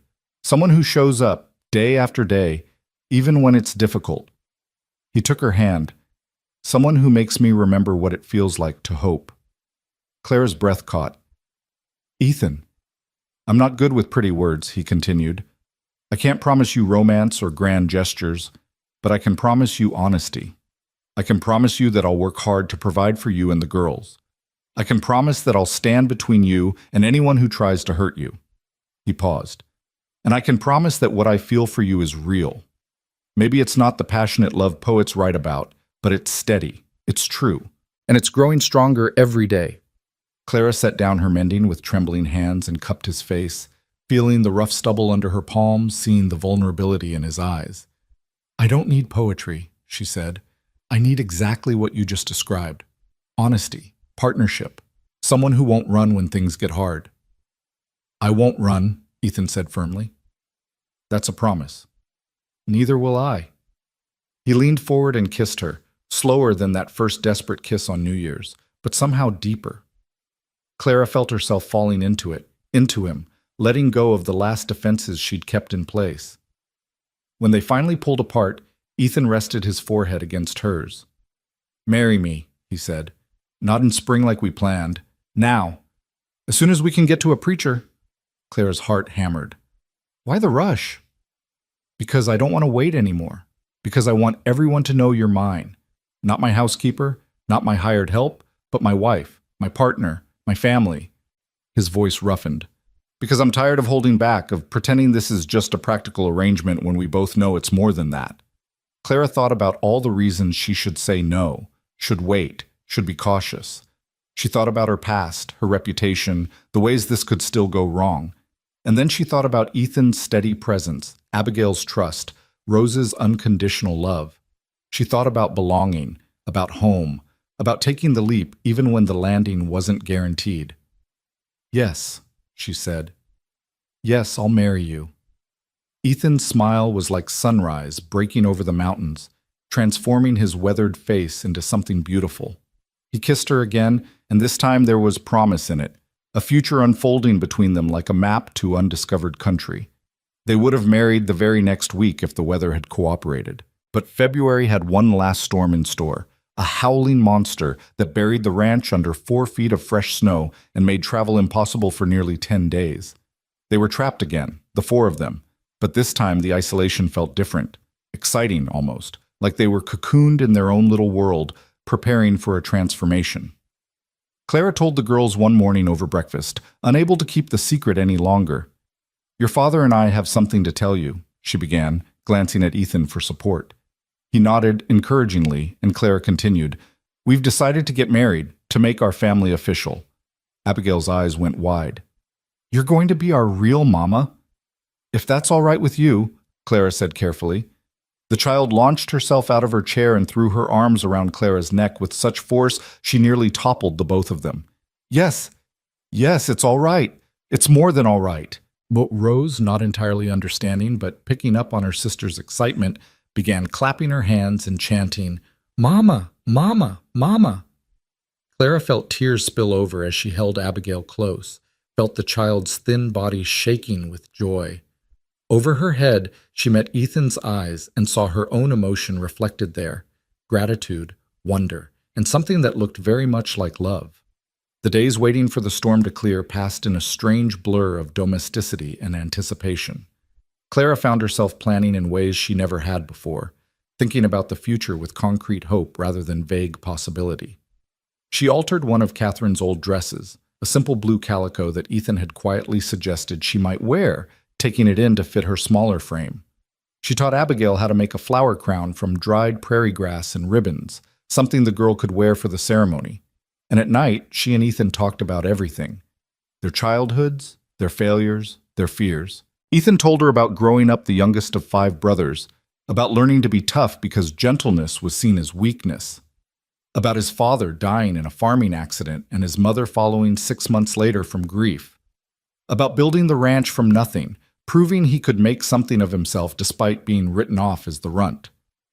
Clara told him about her father, a bookkeeper who'd gambled away everything they had, about her mother's decline from genteel poverty into actual starvation, about the choice, if it could even be called a choice, to work at the dance hall, to smile and flirt and let men think they had a chance while keeping herself just out of reach, about the shame that had followed her ever since, the sense that she'd stained herself permanently. "You survived," Ethan said fiercely when she'd finished. "There's no shame in survival, only in judging people for the choices they had to make." "The world doesn't see it that way." "Then the world's a fool." Clara leaned against him, his arm coming naturally around her shoulders, and felt a peace she hadn't known was possible. For the first time in her life, someone knew the worst of her and stayed anyway. More than stayed, chose her. wanted her, saw value where others had seen only ruin. The storm finally broke on the 9th day, the sun emerging weak but determined. The temperature rose just enough to make travel feasible, and Ethan announced they'd ride to Lewiston the next morning to find the circuit preacher. "What if he won't do it?" Clara asked, voicing the fear that had been gnawing at her. "What if the stories have reached him?" "Then we'll find someone who will," Ethan said simply. "There's more than one preacher in Wyoming territory. We'll keep looking until we find one with sense." But it didn't come to that. Reverend Mitchell, a weathered man in his 60s who'd spent 40 years bringing religion to the frontier, listened to their request with shrewd eyes. He looked at Ethan, then at Clara, then back at Ethan. "I've heard things about you, Miss Dawson," he said bluntly. Clara's heart sank, but she lifted her chin. "I'm sure you have. Most of them are exaggerations, but not all. I've made mistakes. I won't deny my past." "Good," the Reverend said, surprising her, "because I've got no use for liars or pretenders. The frontier's too hard for that nonsense." He turned to Ethan. "You sure about this, son? Taking a woman with a questionable past?" "I'm sure," Ethan said, his voice hard. "And her past isn't questionable. It's proof she's a survivor, that she's strong enough to handle whatever life throws at her. That's exactly the kind of woman I want as my wife." Reverend Mitchell studied them both for a long moment, then nodded. "All right then. When do you want to do this?" "As soon as possible," Ethan said. "Tomorrow afternoon, 2 o'clock. Bring witnesses." They left the Reverend's small house in a daze. Tomorrow. They were getting married tomorrow. Clara felt lightheaded, unmoored, as if the world had tilted on its axis. "You all right?" Ethan asked as they walked back toward the wagon. "I don't know," Clara admitted. "This is happening so fast. We can wait if you need more time." "No." Clara stopped walking and turned to face him. "No, I don't want to wait. I just keep expecting something to go wrong, for someone to stop us, or for you to change your mind, or—" Ethan pulled her close, right there on the street where anyone could see, and kissed her thoroughly. When he released her, his eyes were intense. "Nothing's going wrong," he said. "No one's stopping us, and I'm not changing my mind. Tomorrow, you're going to be my wife, Clara Dawson, and then we're going to go home and live our lives and be happy. Understand?"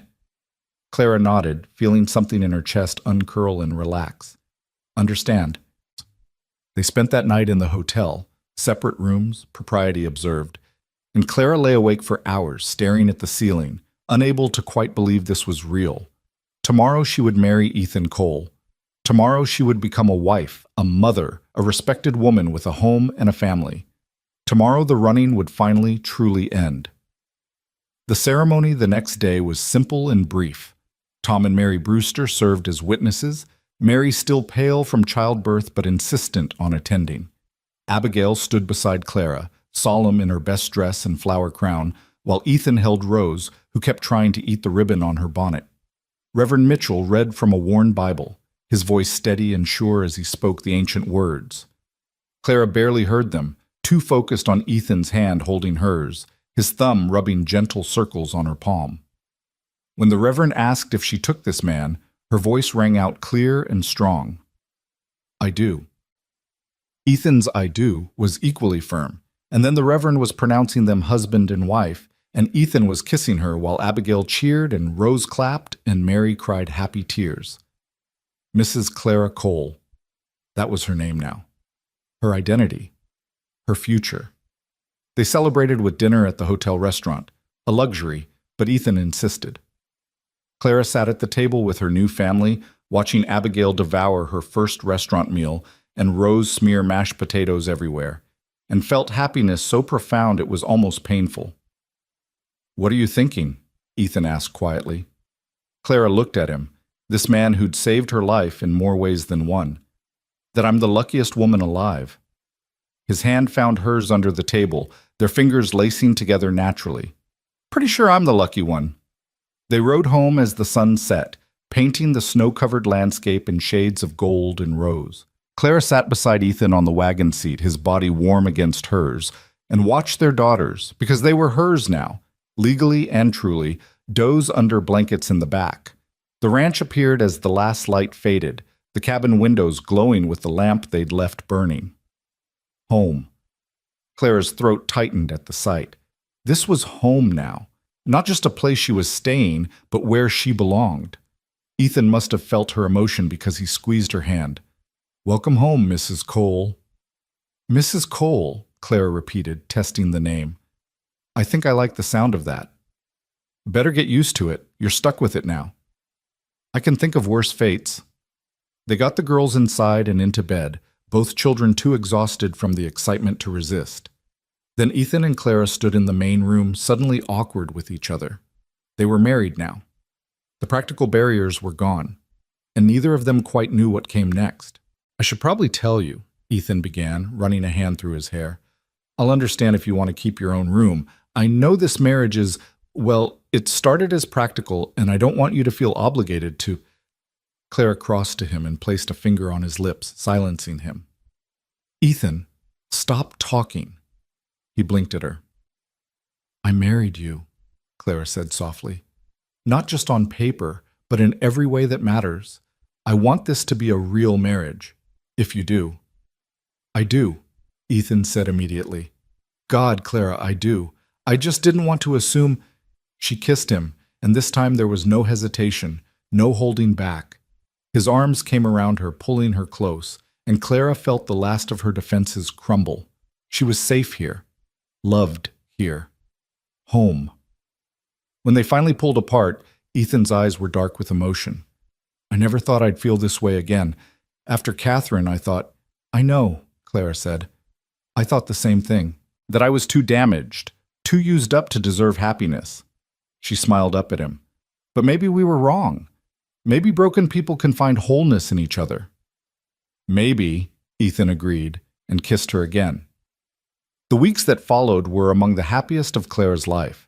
She and Ethan settled into married life with surprising ease, learning each other's rhythms and habits, building something real from the foundation of mutual respect and growing affection. The girls blossomed under the stability of a complete family unit, Abigail becoming more confident and Rose developing a mischievous streak that kept everyone on their toes. But happiness, Claire had learned, was never guaranteed. And in late March, when the thaw had truly begun, and the first green shoots were pushing through the mud, danger came calling. It started with smoke on the horizon. Ethan noticed it first, coming in from checking the fence line. He stood in the doorway, his face grim, staring south toward the Brewster place. "That's too much smoke for a chimney," he said. "Something's burning." Clara came to stand beside him, Rose on her hip, and felt her stomach drop. The smoke was thick and black, rising in a column that could be seen for miles. "Could it be a brush fire?" she asked, knowing even as she spoke that the answer was no. It was too early in the season, the ground still too wet. "It's a structure," Ethan said. "A big one. Barn, maybe." He was already moving, grabbing his coat. "I have to go see if they need help. I'm coming with you." "Clara, don't argue. If it's bad, they'll need every hand. Abigail can watch Rose." Ethan looked torn, but nodded. "All right, but stay back if it's dangerous." They rode hard toward the Brewster ranch, and as they got closer, Clara's worst fears were confirmed. The barn was fully engulfed, flames reaching 50 feet into the air, the heat visible as a shimmer even from a distance. Tom and 3 ranch hands were running with buckets, trying desperately to wet down the nearby buildings to keep the fire from spreading. Ethan and Clara dismounted and ran to help. The heat was intense, nearly unbearable, and the smoke choked the air. But they formed a bucket line with the others, passing water from the well, throwing it on the stable and chicken coop, fighting to save what they could while the barn burned. It was Mary's scream that changed everything. "The horses! There are still horses in the stable!" Clara's head snapped up. The stable was adjacent to the barn, and flames were already licking at its roof. If the fire spread there, the animals inside would burn alive. Without thinking, Clara dropped her bucket and ran. She heard Ethan shout behind her, heard him calling her name, but she didn't stop. The stable door was closed, and she wrenched it open, immediately hit by a wall of heat and smoke. Inside, 4 horses screamed in terror, rearing and kicking at their stall doors. Clara grabbed a lead rope and ran to the first stall, yanking the door open. The horse inside, a bay mare, bolted past her toward the open door. 2 more followed, wild-eyed with fear, but the 4th, A black gelding that Clara recognized as Tom's favorite was trapped in a back corner stall where the fire had already reached the wall. "Come on," Clara gasped, coughing on smoke. "Come on, boy, you have to move." The horse reared, terrified, and Clara knew she had seconds before the roof collapsed. She grabbed the lead rope attached to the gelding's halter and pulled with all her strength. The horse resisted, and Clara pulled harder, her hands burning where the rope cut into her palms. "Please," she begged, "please, please move." And then Ethan was there, his strong hands joining hers on the rope, his body pressing against her back. Together they pulled, and the gelding finally lurched forward, his hooves clattering on the stable floor. They half led, half dragged the terrified animal toward the door as flames consumed the space where he'd just been standing. They burst out into the open air just as part of the stable roof collapsed with a roar. The gelding jerked free and bolted across the yard, joining the other horses in the far pasture, and Clara fell to her knees, coughing violently, her lungs burning, her hands screaming with pain. Ethan dropped beside her, his hands frantically checking her over. "What the hell were you thinking? You could have died in there."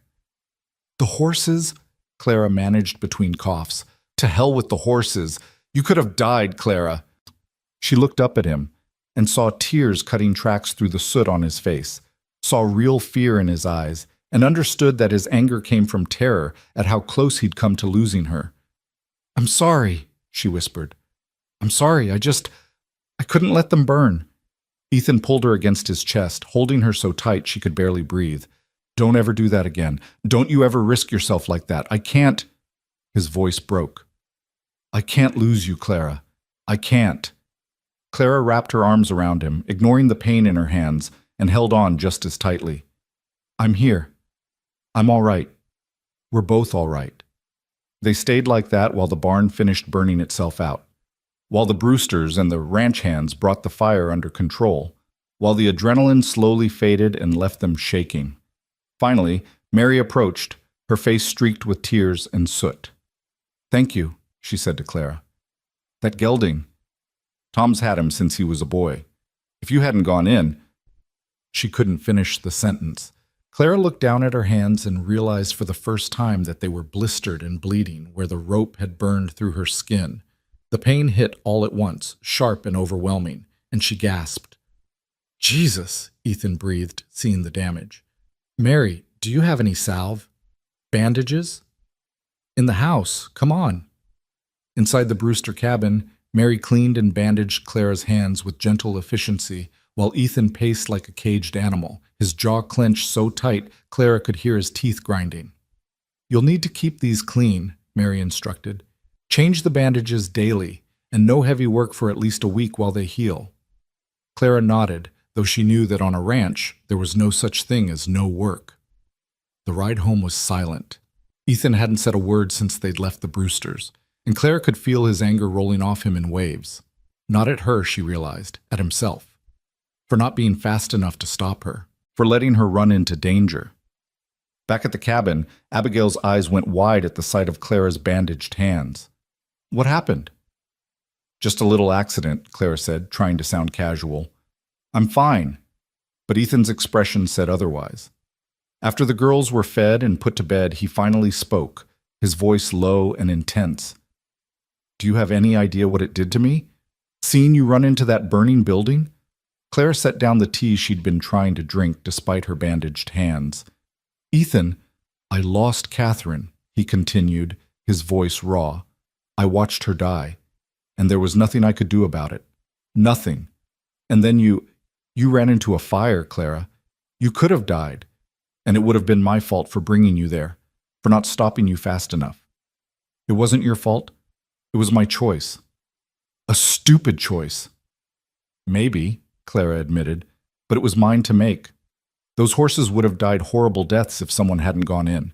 I'm sorry I scared you, but I'm not sorry I did it." Ethan stared at her, and she saw him wrestling with conflicting emotions, fear, anger, pride, love.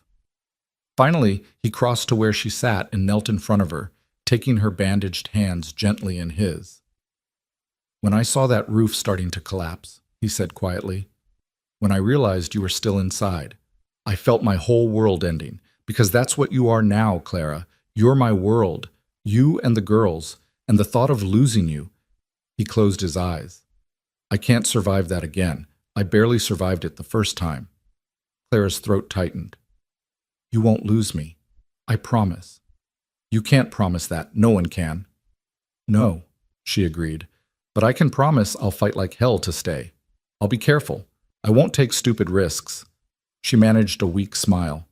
Well, I'll try not to. Ethan let out a shaky laugh. That's all I can ask, I suppose. He looked down at her bandaged hands. These are going to hurt like hell for a while. Already do. I'll take care of you. Help with whatever you need. I know you will, just like I'd take care of you. He looked up at her, and in his eyes, Clara saw everything he couldn't quite say out loud. The depth of his feeling, the fear of vulnerability, the wonder that they'd somehow found each other in the midst of all the pain and chaos. I love you, Ethan said suddenly, the words seeming to surprise him as much as they surprised Clara. I didn't think I could feel that way again, didn't think I had it in me. But I do. I love you, Clara, not just for what you do or how you help with the girls. You, the stubborn, brave, impossible woman who runs into burning buildings and saves babies in blizzards and somehow saw something worth staying for in a broken-down widower and his grieving children. Clara felt tears spill over, running hot down her cheeks. I love you too, she whispered. I didn't want to. I tried so hard not to because loving people has always meant losing them. But I couldn't help it. You made me feel safe enough to take the risk. Ethan stood and pulled her carefully to her feet, mindful of her injured hands, and kissed her with a tenderness that made her heart ache. We're going to be all right, he said against her lips. All of us. I promise you that. And standing there in their cabin, with her hands bandaged and her heart full, Clara believed him. They'd both been through too much, survived too many impossible things, to let fear win now. They'd found each other against all odds, built something real from the wreckage of their pasts. Whatever came next, they'd face it together. The next morning, Clara woke to find Ethan already up, standing by the window and looking out at the first real day of spring. The snow had finally melted, leaving the ground muddy and rich. Green was pushing through everywhere. Grass, early wildflowers, the first leaves on the cottonwoods. What are you thinking about? Clara asked, joining him. Catherine, he said quietly. I realized this morning that I haven't thought about her, really thought about her, in weeks, and I felt guilty about that. Clara took his hand carefully, mindful of her bandages. That's not wrong, you know. Moving forward doesn't mean forgetting. I know. Logically, I know. He was quiet for a moment. The truth is, I think I've been holding on to my grief like a penance, like if I let it go, I'd be betraying her memory. But last night, when I thought I might lose you, I realized something. What? That Catherine would have wanted this. Would have wanted me to find happiness again, to give the girls a real home. She was a good person, Clara. She deserves to be remembered with love, not guilt. He turned to look at her. And you deserve to be loved fully, not as a replacement or a second choice, but as yourself. Clara felt something release in her chest, a tension she hadn't even realized she'd been carrying. Thank you for saying that. It's the truth. Ethan pulled her close, resting his chin on top of her head. We both get a second chance, Clara. Not many people get that. Let's not waste it. No, Clara agreed, looking out at the spring morning, at the new life pushing through the earth, at the future spreading before them like an open road. Let's not. And in that moment, standing in the cabin that had become home, held by the man who'd become her family, Clara finally let go of the last shadows of her past. She'd been running for so long, searching for a place to belong, never believing she'd find it. But here, in this weathered ranch house on the Wyoming prairie, with two little girls sleeping in the next room and a man who loved her despite knowing all her scars, Clara had found something she'd thought impossible. She'd found home. She'd found love. She'd found herself. And she was never letting go.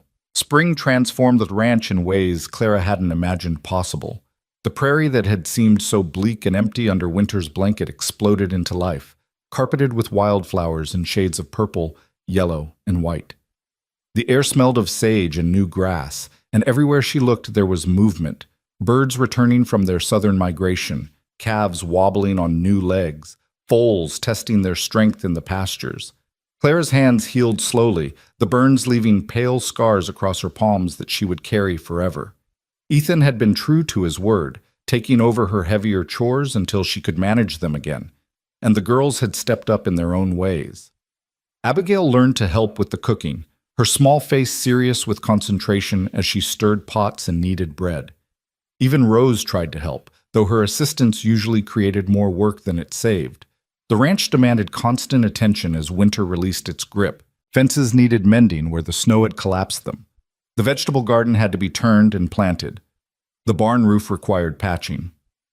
Ethan worked from before dawn until well after dark most days, and Clara found herself doing the same, her body aching with good exhaustion by the time she fell into bed each night. But there was joy in the work, satisfaction in seeing tangible results. The garden began to sprout neat rows of green. The repaired fences stood straight and strong. The horses grew sleek on spring grass, and the cattle that had looked half dead by winter's end began to fill out again. And through it all, Clara and Ethan continued to build their life together, their marriage deepening from its practical foundations into something neither of them had quite expected. They learned each other's bodies and hearts with equal care, discovering that passion didn't have to be wild and consuming to be real. Sometimes it was Ethan pulling Clara away from her work to dance with her in the kitchen, to no music but their own humming. Sometimes it was Clara braiding wildflowers into his horse's mane just to see him smile.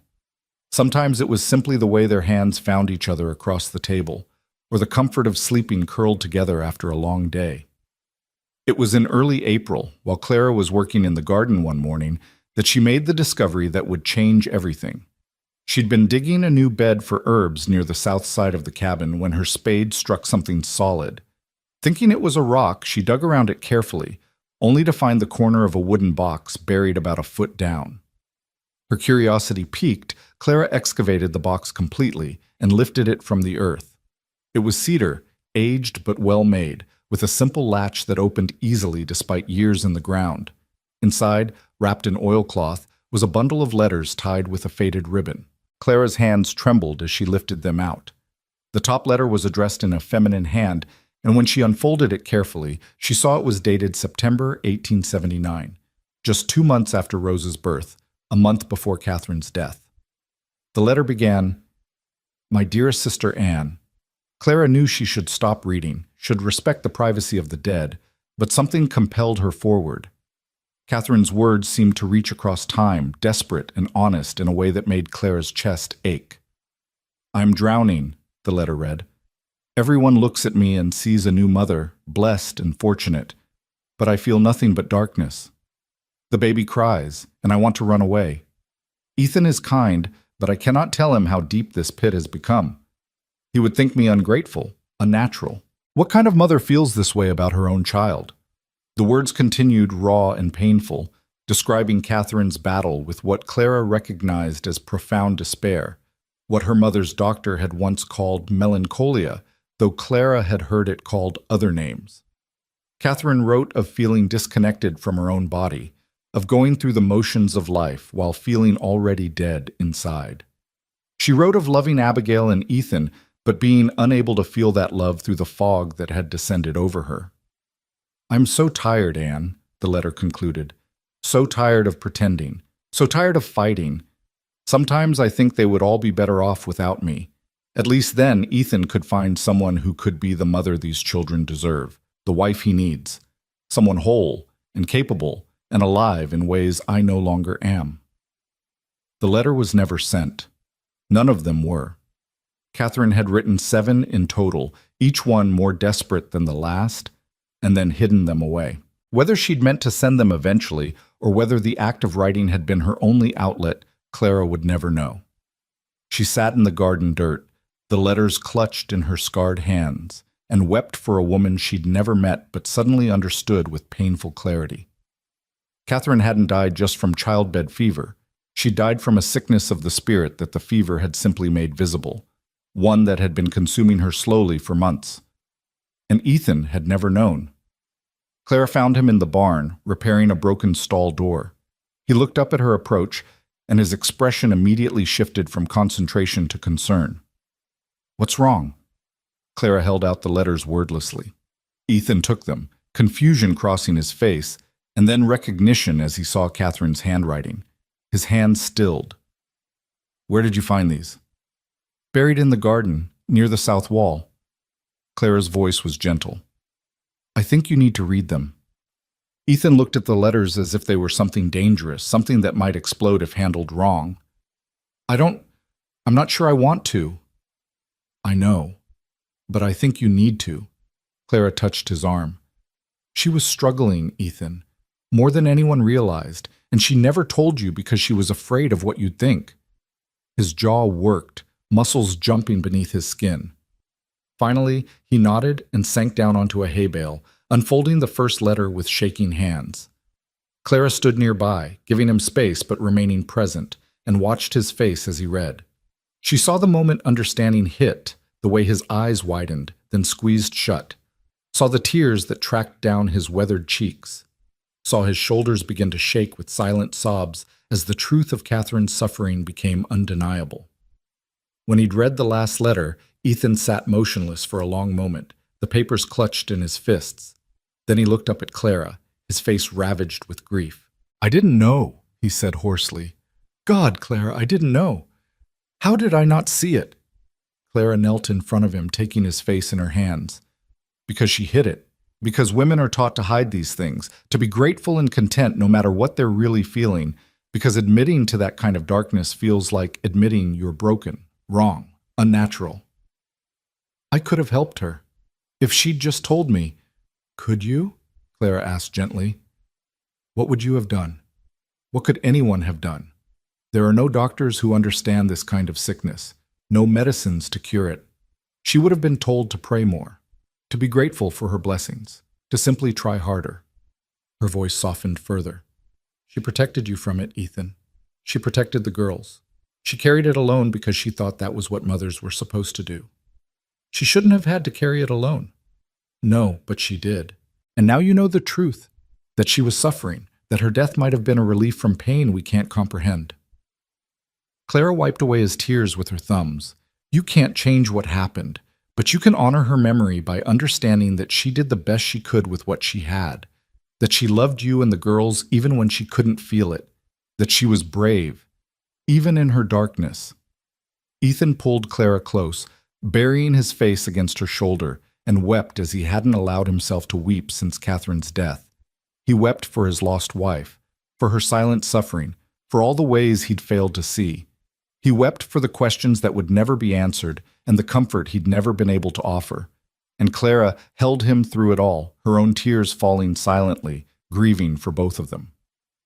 When the storm finally passed, Ethan pulled back and looked at the letters again. "What should I do with these?" Clara thought about it. "I think we should bury them. Put them to rest properly with intention. Let Catherine's pain be acknowledged and then released." She paused. "There's a spot in the garden, near where I found them. We could plant something there, something beautiful that blooms every spring." Ethan nodded slowly. "I'd like that." They chose the next morning, when the sun was just breaking over the mountains and the air still held the coolness of night. Clara and Ethan worked together to dig a deeper hole where the box had been buried, while Abigail and Rose watched with solemn faces. Clara had explained, in simple terms appropriate for children, that they'd found letters from their mother and that they were going to give them a special resting place. "Will Mama come back if we plant her letters?" Rose asked, her small face confused. "No, sweetheart," Clara said gently, pulling the child onto her lap. "Your Mama is in heaven, but her memory lives in our hearts, and this garden will help us remember the good parts of her." Abigail, older and wiser, understood more. "Was Mama sad? Is that why she died?" Ethan gathered his daughter close. "Your Mama was sick in a way that was hard to see. And yes, she was sad sometimes. But she loved you very, very much. These letters show how much she wanted to be the best mother she could be, even when it was hard." "I miss her," Abigail whispered. "I know, baby. I miss her too." They placed the letters, still wrapped in their oilcloth, back into the cedar box. Before closing it, Clara added something of her own. a pressed wildflower from the prairie, a symbol of resilience and renewal. Then Ethan closed the box and lowered it into the earth. As they covered it with soil, Ethan spoke quietly, his voice carrying on the morning air. "Catherine, I'm sorry I didn't understand. I'm sorry you felt alone, but I want you to know that the girls are loved and cared for, that we haven't forgotten you, that your struggle wasn't in vain because it taught us to pay attention, to look for the hidden pain, to be kinder than necessary." He paused, his hand finding Clara's. "And I want you to know that I've found someone who brings light back into this house, someone who loves your daughters as fiercely as you did. I hope, wherever you are, that gives you peace." Clara felt tears streaming down her face as she added her own words. "Thank you, Catherine, for giving Ethan and the girls to the world, for fighting as long as you could, for being honest in these letters, even if you couldn't speak the words aloud. Your pain matters. Your struggle matters. And your memory will be honored here." They stood in silence for a moment, the four of them bound together by love and loss, and the complicated truth that families are built on more than just blood or convention. Then Ethan handed Abigail a small bundle of wildflower seeds. "Your mama loved these flowers," he said. "Every spring they'll bloom here and we'll remember her." Abigail scattered the seeds carefully over the disturbed earth, her movements deliberate and reverent. Rose tried to help, mostly just throwing dirt around, but no one corrected her. And when it was done, Clara poured water from a bucket, baptizing the ground, blessing the seeds, marking this place as sacred. In the days that followed, something shifted in the household. It was subtle but profound, like the release of a held breath. Ethan seemed lighter, less burdened by guilt he'd carried for months. He spoke of Catherine more freely now, sharing happy memories with the girls instead of avoiding her name entirely. He hung a small portrait of her in the main room, something he'd kept packed away since her death, and Abigail would sometimes stand before it, talking to her mother in a child's matter-of-fact way. "We planted a garden where your letters were," she told the portrait one evening. "Clara says it's going to be beautiful. I think you'd like it." Clara, overhearing, felt her heart swell. The child was healing, integrating her mother's memory into her present reality rather than being haunted by it.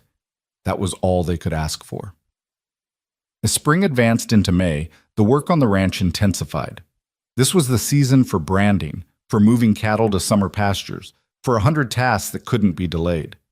Tom Brewster and several neighboring ranchers came to help with the branding, and they brought their wives, turning the necessary work into something almost festive. Clara found herself surrounded by women for the first time since arriving in Wyoming, and she braced herself for judgment, for whispers and cold shoulders. But something had changed. The women who arrived at the ranch greeted her with cautious respect, acknowledging her with nods and tentative smiles. Mary Brewster, carrying her daughter in a sling against her chest, pulled Clara aside as the men headed to the corrals. "I wanted to thank you properly," she said, "for what you did, both at the birth and during the fire. Tom says I'd be dead if not for you, and our home would have burned to the ground." Clara felt heat rise in her cheeks. "I just did what anyone would do." "No," Mary said firmly. "Most people wouldn't have. Most people would have been too afraid, or too concerned about propriety, or too busy judging to help." She reached out and squeezed Clara's hand. "I know what they said about you. I heard all the stories. But I don't care about your past. I care about who you are now. And who you are is someone brave and kind and exactly what this community needs." Another woman, Mrs. Patterson from a ranch to the west, joined them.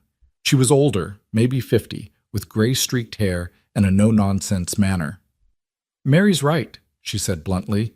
"We've been short on good people and long on gossips around here. Someone who will actually help instead of just talking about it is worth 10 proper ladies who won't lift a finger." She looked Clara up and down appraisingly. Ethan chose well, better than that pious fool Henderson woman would admit. Clara felt something tight in her chest begin to loosen.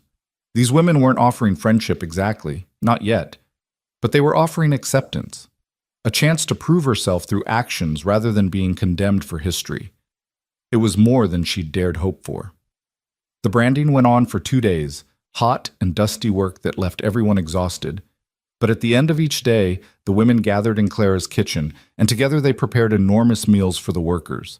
Clara found herself laughing at their stories, contributing her own, slowly becoming part of the fabric of this community. On the evening of the second day, as the last of the neighbors were preparing to leave, Mrs. Henderson arrived. The cheerful atmosphere in the kitchen died instantly. The other women exchanged glances and Clara felt her stomach drop. She hadn't seen Mrs. Henderson since that confrontation in the general store, and she'd hoped to avoid the woman indefinitely. But Mrs. Henderson didn't come with her usual coterie of judgmental friends. She came alone, and her expression was stiff but not openly hostile. "Mrs. Cole," she said formally, "might I have a word?" Clara straightened her spine and met the woman's eyes. "Of course." They stepped out onto the porch, away from curious ears. The sun was setting, painting the sky in shades of orange and pink, and for a moment neither woman spoke. Finally, Mrs. Henderson cleared her throat. "I owe you an apology." Clara blinked, certain she'd misheard. "I'm sorry?" "An apology," the older woman repeated, the words clearly difficult for her. "I judged you based on gossip and assumptions. I said things that were unkind and unfair, and I've since learned that I was wrong." Clara waited, saying nothing, hardly daring to breathe. "My nephew," Mrs. Henderson continued, her voice tight, "recently found himself in a difficult situation. He made mistakes, as young people do, and the town turned on him with the same viciousness I showed you.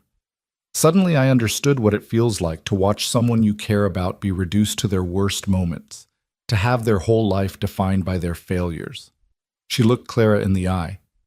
"I'm not saying we're suddenly friends, but I am saying I was wrong. You've proven yourself to be a woman of character and courage. Ethan Cole is lucky to have you." It wasn't a warm apology. It wasn't even particularly gracious, but it was sincere, and Clara recognized the cost it must have taken for a woman like Mrs. Henderson to admit fault. "Thank you," Clara said quietly. "I appreciate you saying that." Mrs. Henderson nodded once, sharp and businesslike, then turned to leave. But at the edge of the porch, she paused. "The garden you planted," she said without looking back, "where you buried Catherine's letters. It's a lovely tribute. She would have appreciated it." Then she was gone, climbing into her buggy and driving away into the twilight. Clara stood on the porch for a long moment, processing what had just happened. Slowly, cautiously, she allowed herself to believe it. The worst of the town's judgment had lifted. She would never be fully embraced by everyone. Small towns had long memories, but she'd earned enough respect to live without constant condemnation. She was becoming part of this place, part of this community. Not as an outsider to be tolerated, but as someone who belonged. Ethan found her there, still standing in the gathering darkness, and wrapped his arms around her from behind. "Everything all right?" Clara leaned back against his chest. Mrs. Henderson apologized. Did she now? She could hear the smile in his voice. Wonders never cease. "No," Clara agreed. "They don't." They stood together watching the last light fade from the sky, and Clara thought about how far she'd come. From the desperate woman who'd collapsed in the mud to this, a wife, a mother, a respected member of a community. It seemed impossible, like a story someone else had lived. But it was real. The weight of Ethan's arms around her was real. The sound of the girls playing inside the cabin was real. The life they'd built together, messy and imperfect and beautiful, was real. In June, the wildflowers above Catherine's buried letters bloomed in a riot of color. Purple lupine, Indian paintbrush, wild roses, and flowers Clara couldn't name. The girls tended the garden faithfully, watering it during dry spells, pulling weeds, talking to their mother as they worked. One afternoon, Clara found Abigail sitting beside the flowers, her expression thoughtful. The child was 8 now, growing tall and lean like her father, her blonde hair sun-streaked from hours outdoors. "What are you thinking about, sweetheart?" Clara asked, settling beside her.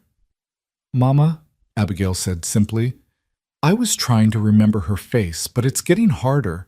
I can remember pieces, her smile, the way she sang, but I can't see the whole picture anymore." Clara's heart ached for her. "That's normal.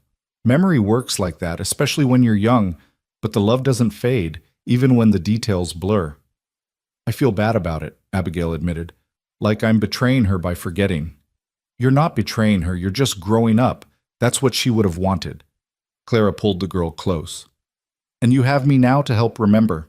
I can tell you stories about the letters she wrote, about how much she loved you, about how hard she fought to be the best mother she could be. Abigail was quiet for a moment, then asked, Do you think she'd be mad? That you're my mama now? Clara considered the question carefully. I think she'd be grateful. I think she'd want you to have someone who loves you and takes care of you. Someone who helps your papa and makes your house a home. She tilted Abigail's face up to look at her. I'm not trying to replace her, Abby. I'm just trying to be what you need now. Is that okay? Abigail nodded, then threw her arms around Clara's neck. I love you, she whispered fiercely. You're the best mama I could have now. Clara held her tight, tears streaming down her face. I love you too, sweetheart. So much. That evening, as Clara was preparing dinner, she felt a familiar sensation, a flutter low in her belly that she'd been noticing for a few days. At first, she'd dismissed it as digestion, but it had grown more pronounced, more distinct. And suddenly, with absolute certainty, she knew what it was. She was pregnant. Her hand stilled on the bread dough she'd been kneading, and she pressed one palm flat against her stomach. A baby. She was going to have Ethan's baby. The thought was overwhelming, terrifying, and utterly wonderful all at once. She'd wondered, of course. They'd been married for months now, and they shared a bed most nights. But after years of being careful, of avoiding this exact situation, part of her had assumed it simply wouldn't happen. That her body had somehow decided long ago it wasn't meant for motherhood. But here it was. Undeniable. Life growing inside her. Clara didn't tell Ethan immediately. She wanted to be absolutely sure, wanted to watch for other signs. But over the next few days, her certainty grew. Her monthly courses were late, her breasts were tender, and that fluttering continued, small kicks from a presence making itself known. She finally told him one evening after the girls had gone to bed. They were sitting in their usual spots by the fire, and Clara set down her sewing with trembling hands. Ethan, I need to tell you something. He looked up from the harness he was mending, immediately alert to the seriousness in her tone. What's wrong? Nothing's wrong. At least, I don't think it is. She took a breath. I'm pregnant. The silence that followed was absolute. Ethan stared at her, his hands frozen in mid-motion, his expression unreadable. Clara felt panic begin to rise. What if he didn't want another child? What if the memory of losing Catherine made this unbearable for him? Then his face broke into a smile so wide and genuine that it transformed him completely.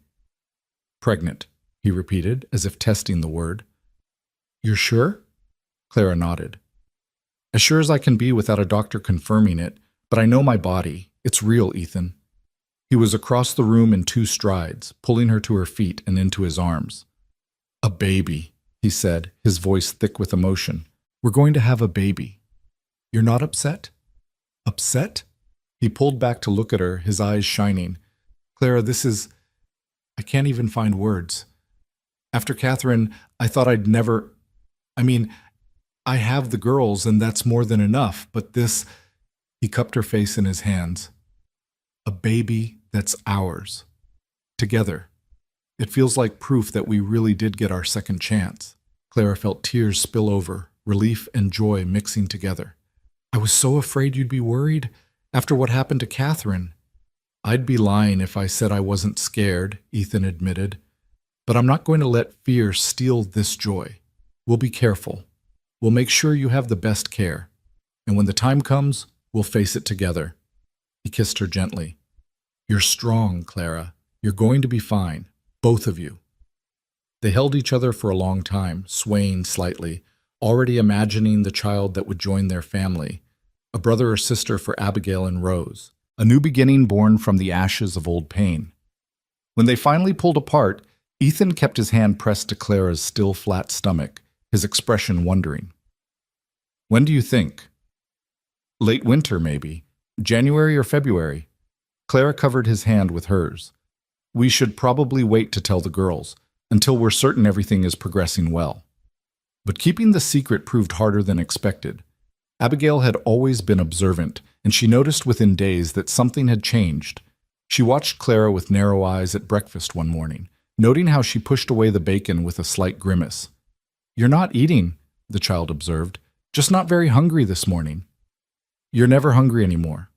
And you keep touching your stomach." Abigail's eyes widened. "Are you sick, like Mama was?" Clara exchanged a glance with Ethan, who nodded slightly. They'd agreed to tell the truth when asked directly. "No, sweetheart, I'm not sick. I'm pregnant. You're going to have a baby brother or sister." Abigail's mouth fell open. Then she whooped with joy, nearly knocking over her milk in her excitement. "Really? Really, truly?" "Really, truly." Rose, catching her sister's excitement without understanding it, began bouncing in her chair and chanting, "Baby! Baby! Baby!" Abigail jumped up and hugged Clara carefully, as if she might break. "When? How long do we have to wait?" "Several months still. The baby will come in winter." "That's forever away," Ethan laughed, pulling his daughter into his lap. "It'll go faster than you think. And in the meantime, we have plenty to do to get ready." The girls threw themselves into preparations with an enthusiasm that both touched and exhausted Clara. Abigail insisted on sorting through her old baby clothes, washing and mending anything that might be useful. Rose wanted to give the new baby her favorite doll, and no amount of explanation that babies couldn't play with dolls yet would dissuade her. They debated names endlessly, each suggestion more outlandish than the last. "What about Thunder?" Abigail proposed one evening. "That's a good, strong name." "For a horse, maybe," Ethan said diplomatically. "Flower!" Rose shouted. "Baby Flower!" Clara laughed despite her exhaustion. "We have plenty of time to decide. Let's not rush it." As summer advanced toward autumn, Clara's pregnancy became increasingly obvious. Her belly swelled, pressing against her dresses until she had to let them out, and eventually make new ones entirely. Her body ached in new ways, and she tired more easily, but there was also something magical about feeling the baby move inside her, about watching Ethan's face light up each time he felt a kick against his palm. They reinforced the walls of the cabin against winter, stockpiled supplies, prepared as best they could for the months of isolation ahead. And they worked together in Catherine's garden, now officially renamed the Memory Garden, tending the flowers that bloomed above the buried letters. One afternoon in late September, as Clara was harvesting the last of the vegetables before the first frost, she noticed something white half buried in the soil. Curious, she brushed away the dirt to reveal a piece of paper, folded many times and wrapped in waxed cloth. Another letter. But when she opened it, she realized with a start that it wasn't from Catherine. The handwriting was different, masculine, angular. It was dated 3 days after Catherine's funeral, and it was from Ethan. "Catherine," it began, "I don't know if you can hear this wherever you are, but I need to say it anyway. I'm sorry. Sorry I didn't see your suffering. Sorry I wasn't enough to make you want to stay. Sorry that providing for the family meant I was absent when you needed me present." The letter continued, raw with grief and self-recrimination, Ethan flaying himself with guilt. But at the end, he'd written something that made Clara's breath catch. "I promise I'll take care of the girls. I promise I'll tell them about you, about how you loved them even when the darkness made it hard to show. And I promise that if I ever get another chance at love, at partnership, I won't make the same mistakes. I'll pay attention, I'll be present, I'll choose connection over perfection. I hope somehow that brings you peace." Clara sat in the garden holding the letter, understanding that Ethan had buried it just as Catherine had buried hers, seeking some kind of release, some way to process the unbearable. And he'd kept his promises. Every single one. She showed him the letter that evening, and he read it in silence, his jaw working. "I'd forgotten I wrote that," he said finally. "I was out of my mind with grief. The Reverend said writing might help, so I tried. Buried it because looking at the words made it too real." "You've kept your promises," Clara said softly. "All of them."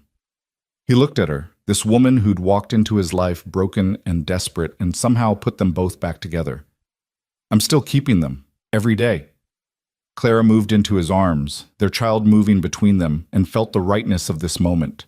They'd both been shattered by loss, both buried their pain and somehow found each other in the ruins. They'd built something new, not in spite of their scars, but because of them. The memory garden bloomed around them, holding its secrets, its buried grief transformed into beauty.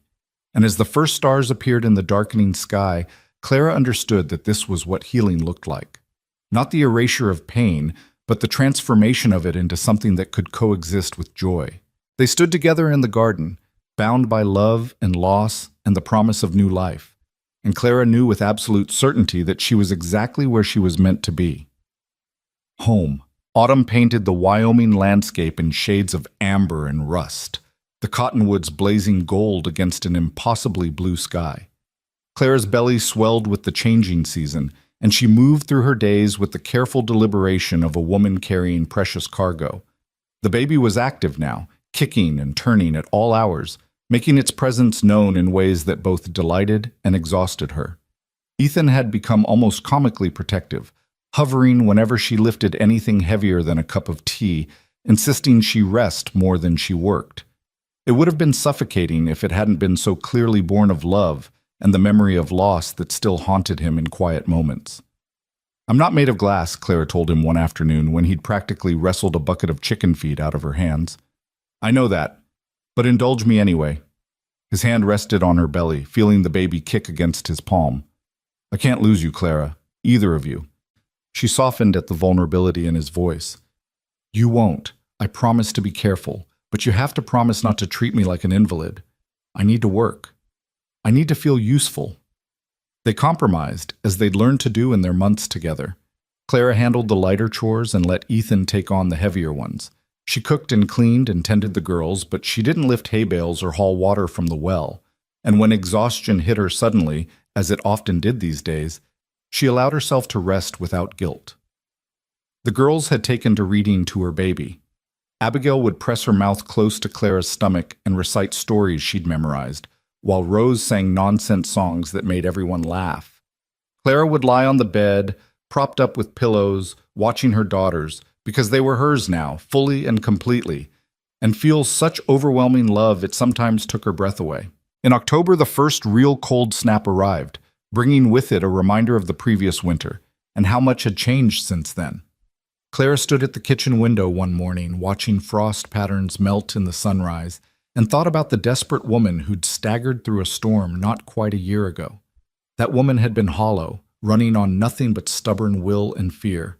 This woman, the one she'd become, was full of love, full of purpose, full of life in the most literal sense. "What are you thinking about?" Ethan asked, coming up behind her and wrapping his arms carefully around her expanded waist.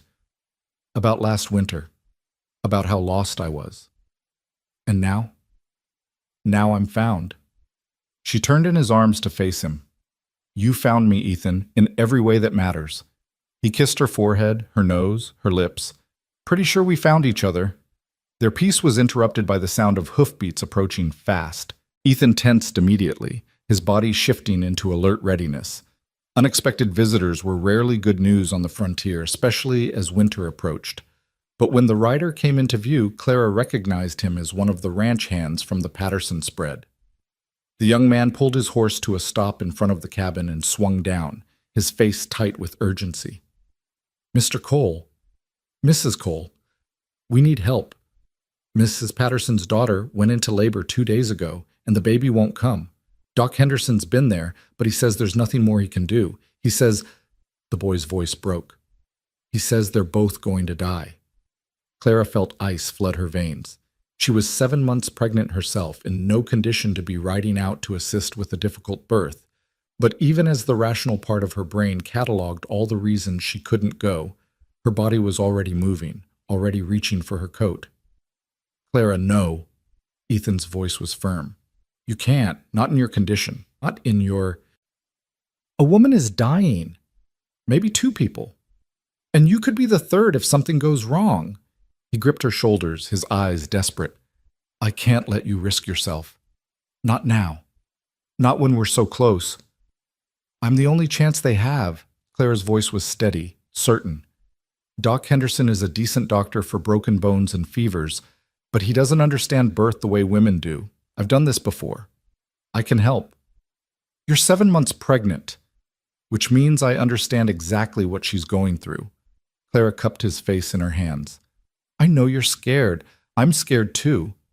But I can't let fear stop me from helping when I have the ability." That's not who I am. That's not who you married.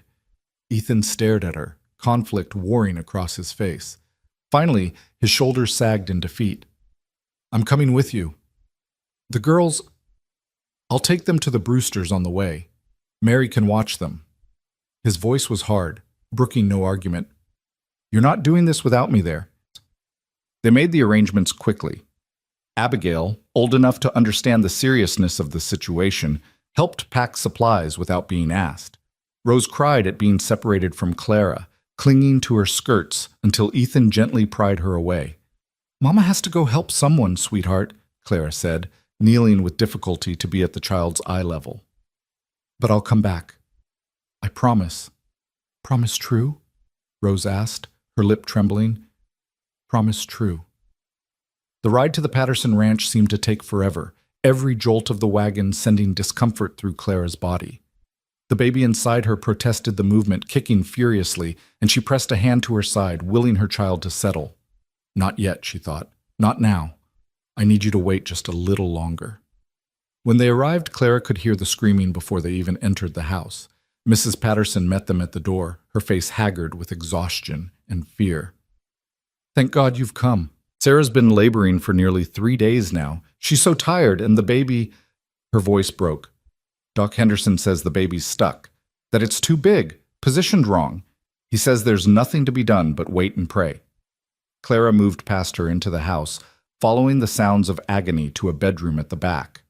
What she found there made her stomach clench.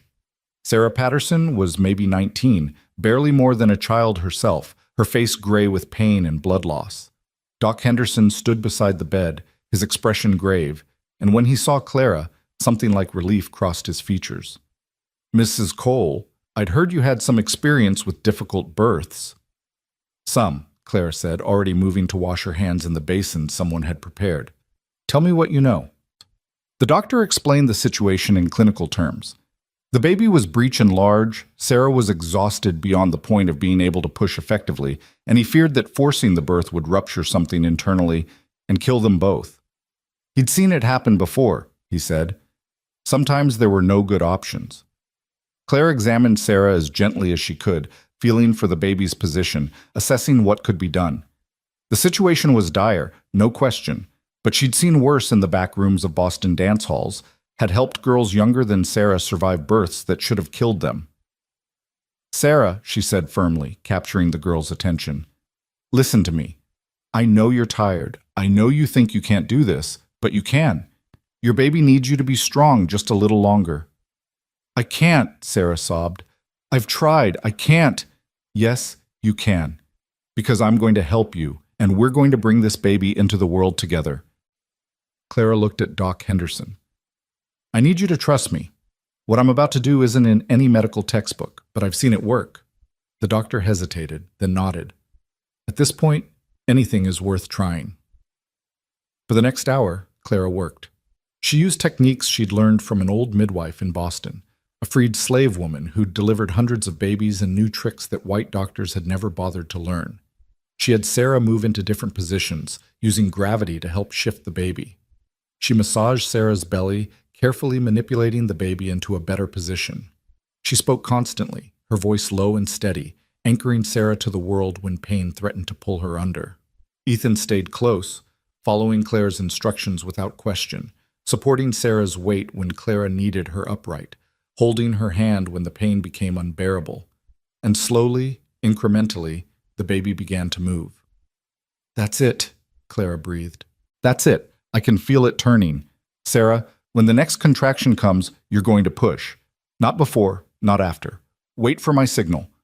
The girl nodded weakly, gathering her last reserves of strength. The contraction built, and Clara felt the shift she'd been waiting for. Now, push now. Sarah pushed with everything she had left, and Clara guided the baby, her scarred hands sure and steady despite her own exhaustion. She felt the moment the baby's shoulders cleared, felt the rush of fluid and blood, and then the baby was sliding free into her waiting hands. A boy. Large and perfect and completely silent. Clara's heart stopped. Not again. She couldn't lose another baby, couldn't fail when she was so close. Her hands moved automatically, clearing the baby's airway, stimulating his chest, doing everything she'd done for Mary Brewster's daughter. "Breathe," she whispered. "Please, please breathe." The room held its collective breath. Sarah, barely conscious, watched with desperate eyes. Doc Henderson leaned forward, his expression grim. Ethan's hand found Clara's shoulder, anchoring her. And then the baby coughed, once, twice. And then he was crying, loud and angry and beautifully alive. The sound that went up in the room was part sob, part prayer. Sarah burst into tears of relief and joy. Mrs. Patterson collapsed into a chair, shaking. Doc Henderson wiped his eyes with his sleeve, not bothering to hide his emotion. Clara wrapped the baby in clean cloths and placed him in his mother's arms, then stepped back on legs that suddenly felt like water. The room tilted, and she would have fallen if Ethan hadn't caught her. "I've got you," he murmured. "You did it. You saved them both." Clara leaned into his strength, watching Sarah cradle her son, and felt something give way inside her. She'd been holding herself together through sheer will, ignoring the pain in her back, the tightness in her belly, the exhaustion that went bone deep. But now, with the crisis past, her body was demanding payment for what she'd put it through. "Ethan," she whispered, "I need to sit down." He got her to a chair just as the first real contraction hit. Clara gasped, her hand flying to her stomach, and felt wetness between her legs. Her water had broken. "No," she breathed. "No, it's too early. The baby's not due for 2 more months." "Doc Henderson!" Ethan's voice was sharp with panic. "Clara's in labor." The doctor was at her side in seconds, his hands gentle as he examined her. When he looked up, his expression was serious but not panicked. "The baby's coming," he confirmed. "I'd guess you have a few hours yet, but yes, it's happening." "It's too early," Clara repeated, fear flooding through her. 7 months? Babies don't survive at 7 months. "Some do," Doc Henderson said firmly. "I've seen it happen. Not often, but it's possible." He looked at Ethan. "We need to get her somewhere she can lie down. Is there another room?" Mrs. Patterson, recovered enough to function, led them to her own bedroom. Ethan carried Clara, and she clung to his neck, trying to breathe through the contractions that were already intensifying. "This is my fault," she said through gritted teeth. "I shouldn't have come. I knew it was risky." "Stop," Ethan said fiercely. "You saved 2 lives today. Whatever happens now, that doesn't change. You're a hero, Clara, and you're going to be fine, both of you." But as the hours passed and the labor intensified, Clara wasn't so sure. The pain was different from what she'd expected, sharper, more urgent, as if her body knew something was wrong and was trying to expel the baby quickly. She'd helped other women through labor, but experiencing it herself was something else entirely. It was primal and overwhelming and absolutely terrifying. Ethan stayed with her the whole time, holding her hand, wiping her forehead with cool cloths, whispering encouragement and love. And when the pain became too much, when Clara thought she couldn't endure another moment, he was there, his voice, her anchor. "I'm here. I'm not leaving. You can do this, Clara. You're the strongest person I know." "I'm scared," she sobbed during a brief respite between contractions. "I know, so am I." He pressed his forehead to hers. "But we're doing this together, just like everything else." The baby came just after dawn, tiny and blue and heartbreakingly fragile.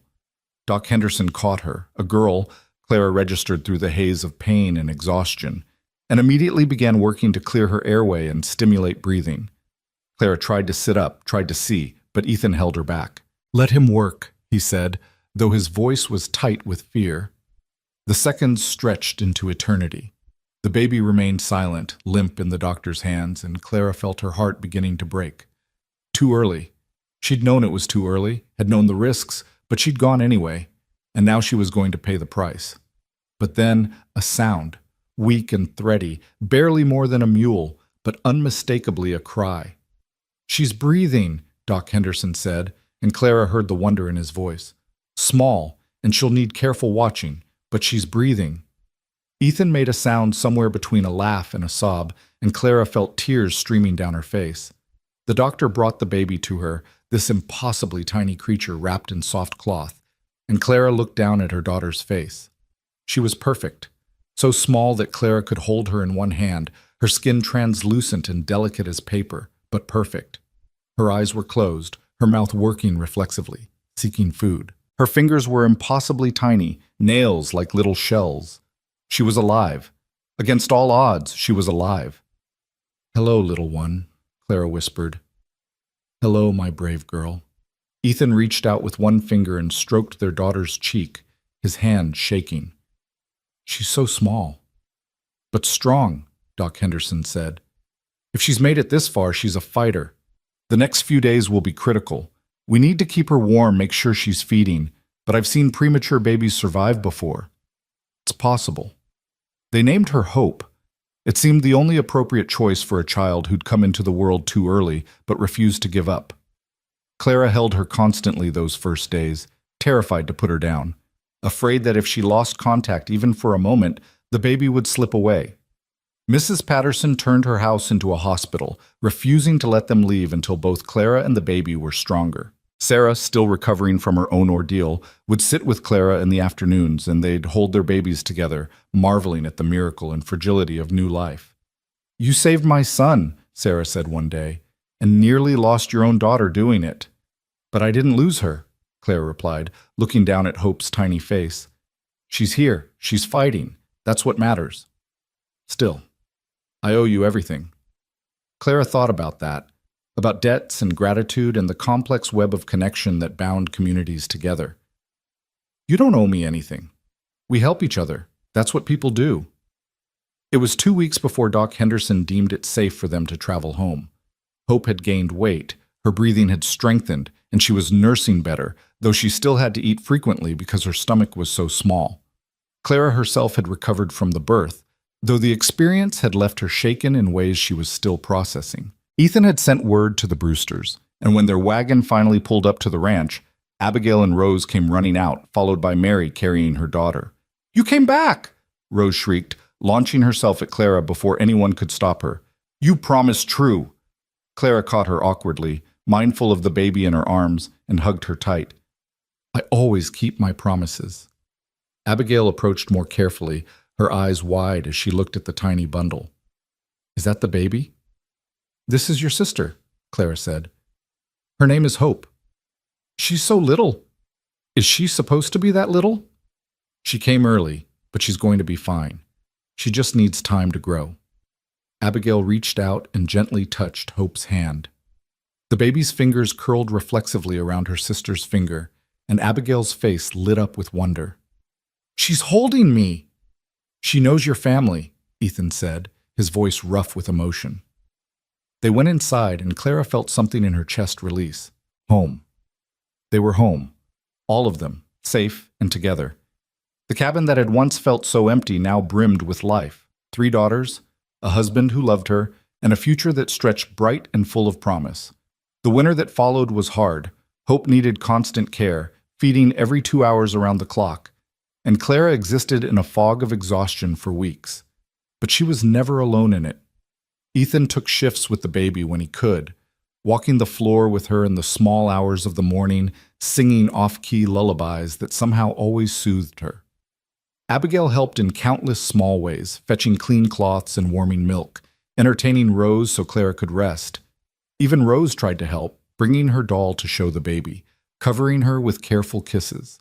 As winter deepened and snow once again buried the ranch, the family turned inward, creating their own warmth against the cold. Ethan would read aloud in the evenings while Clara nursed the baby and the girls sat at her feet.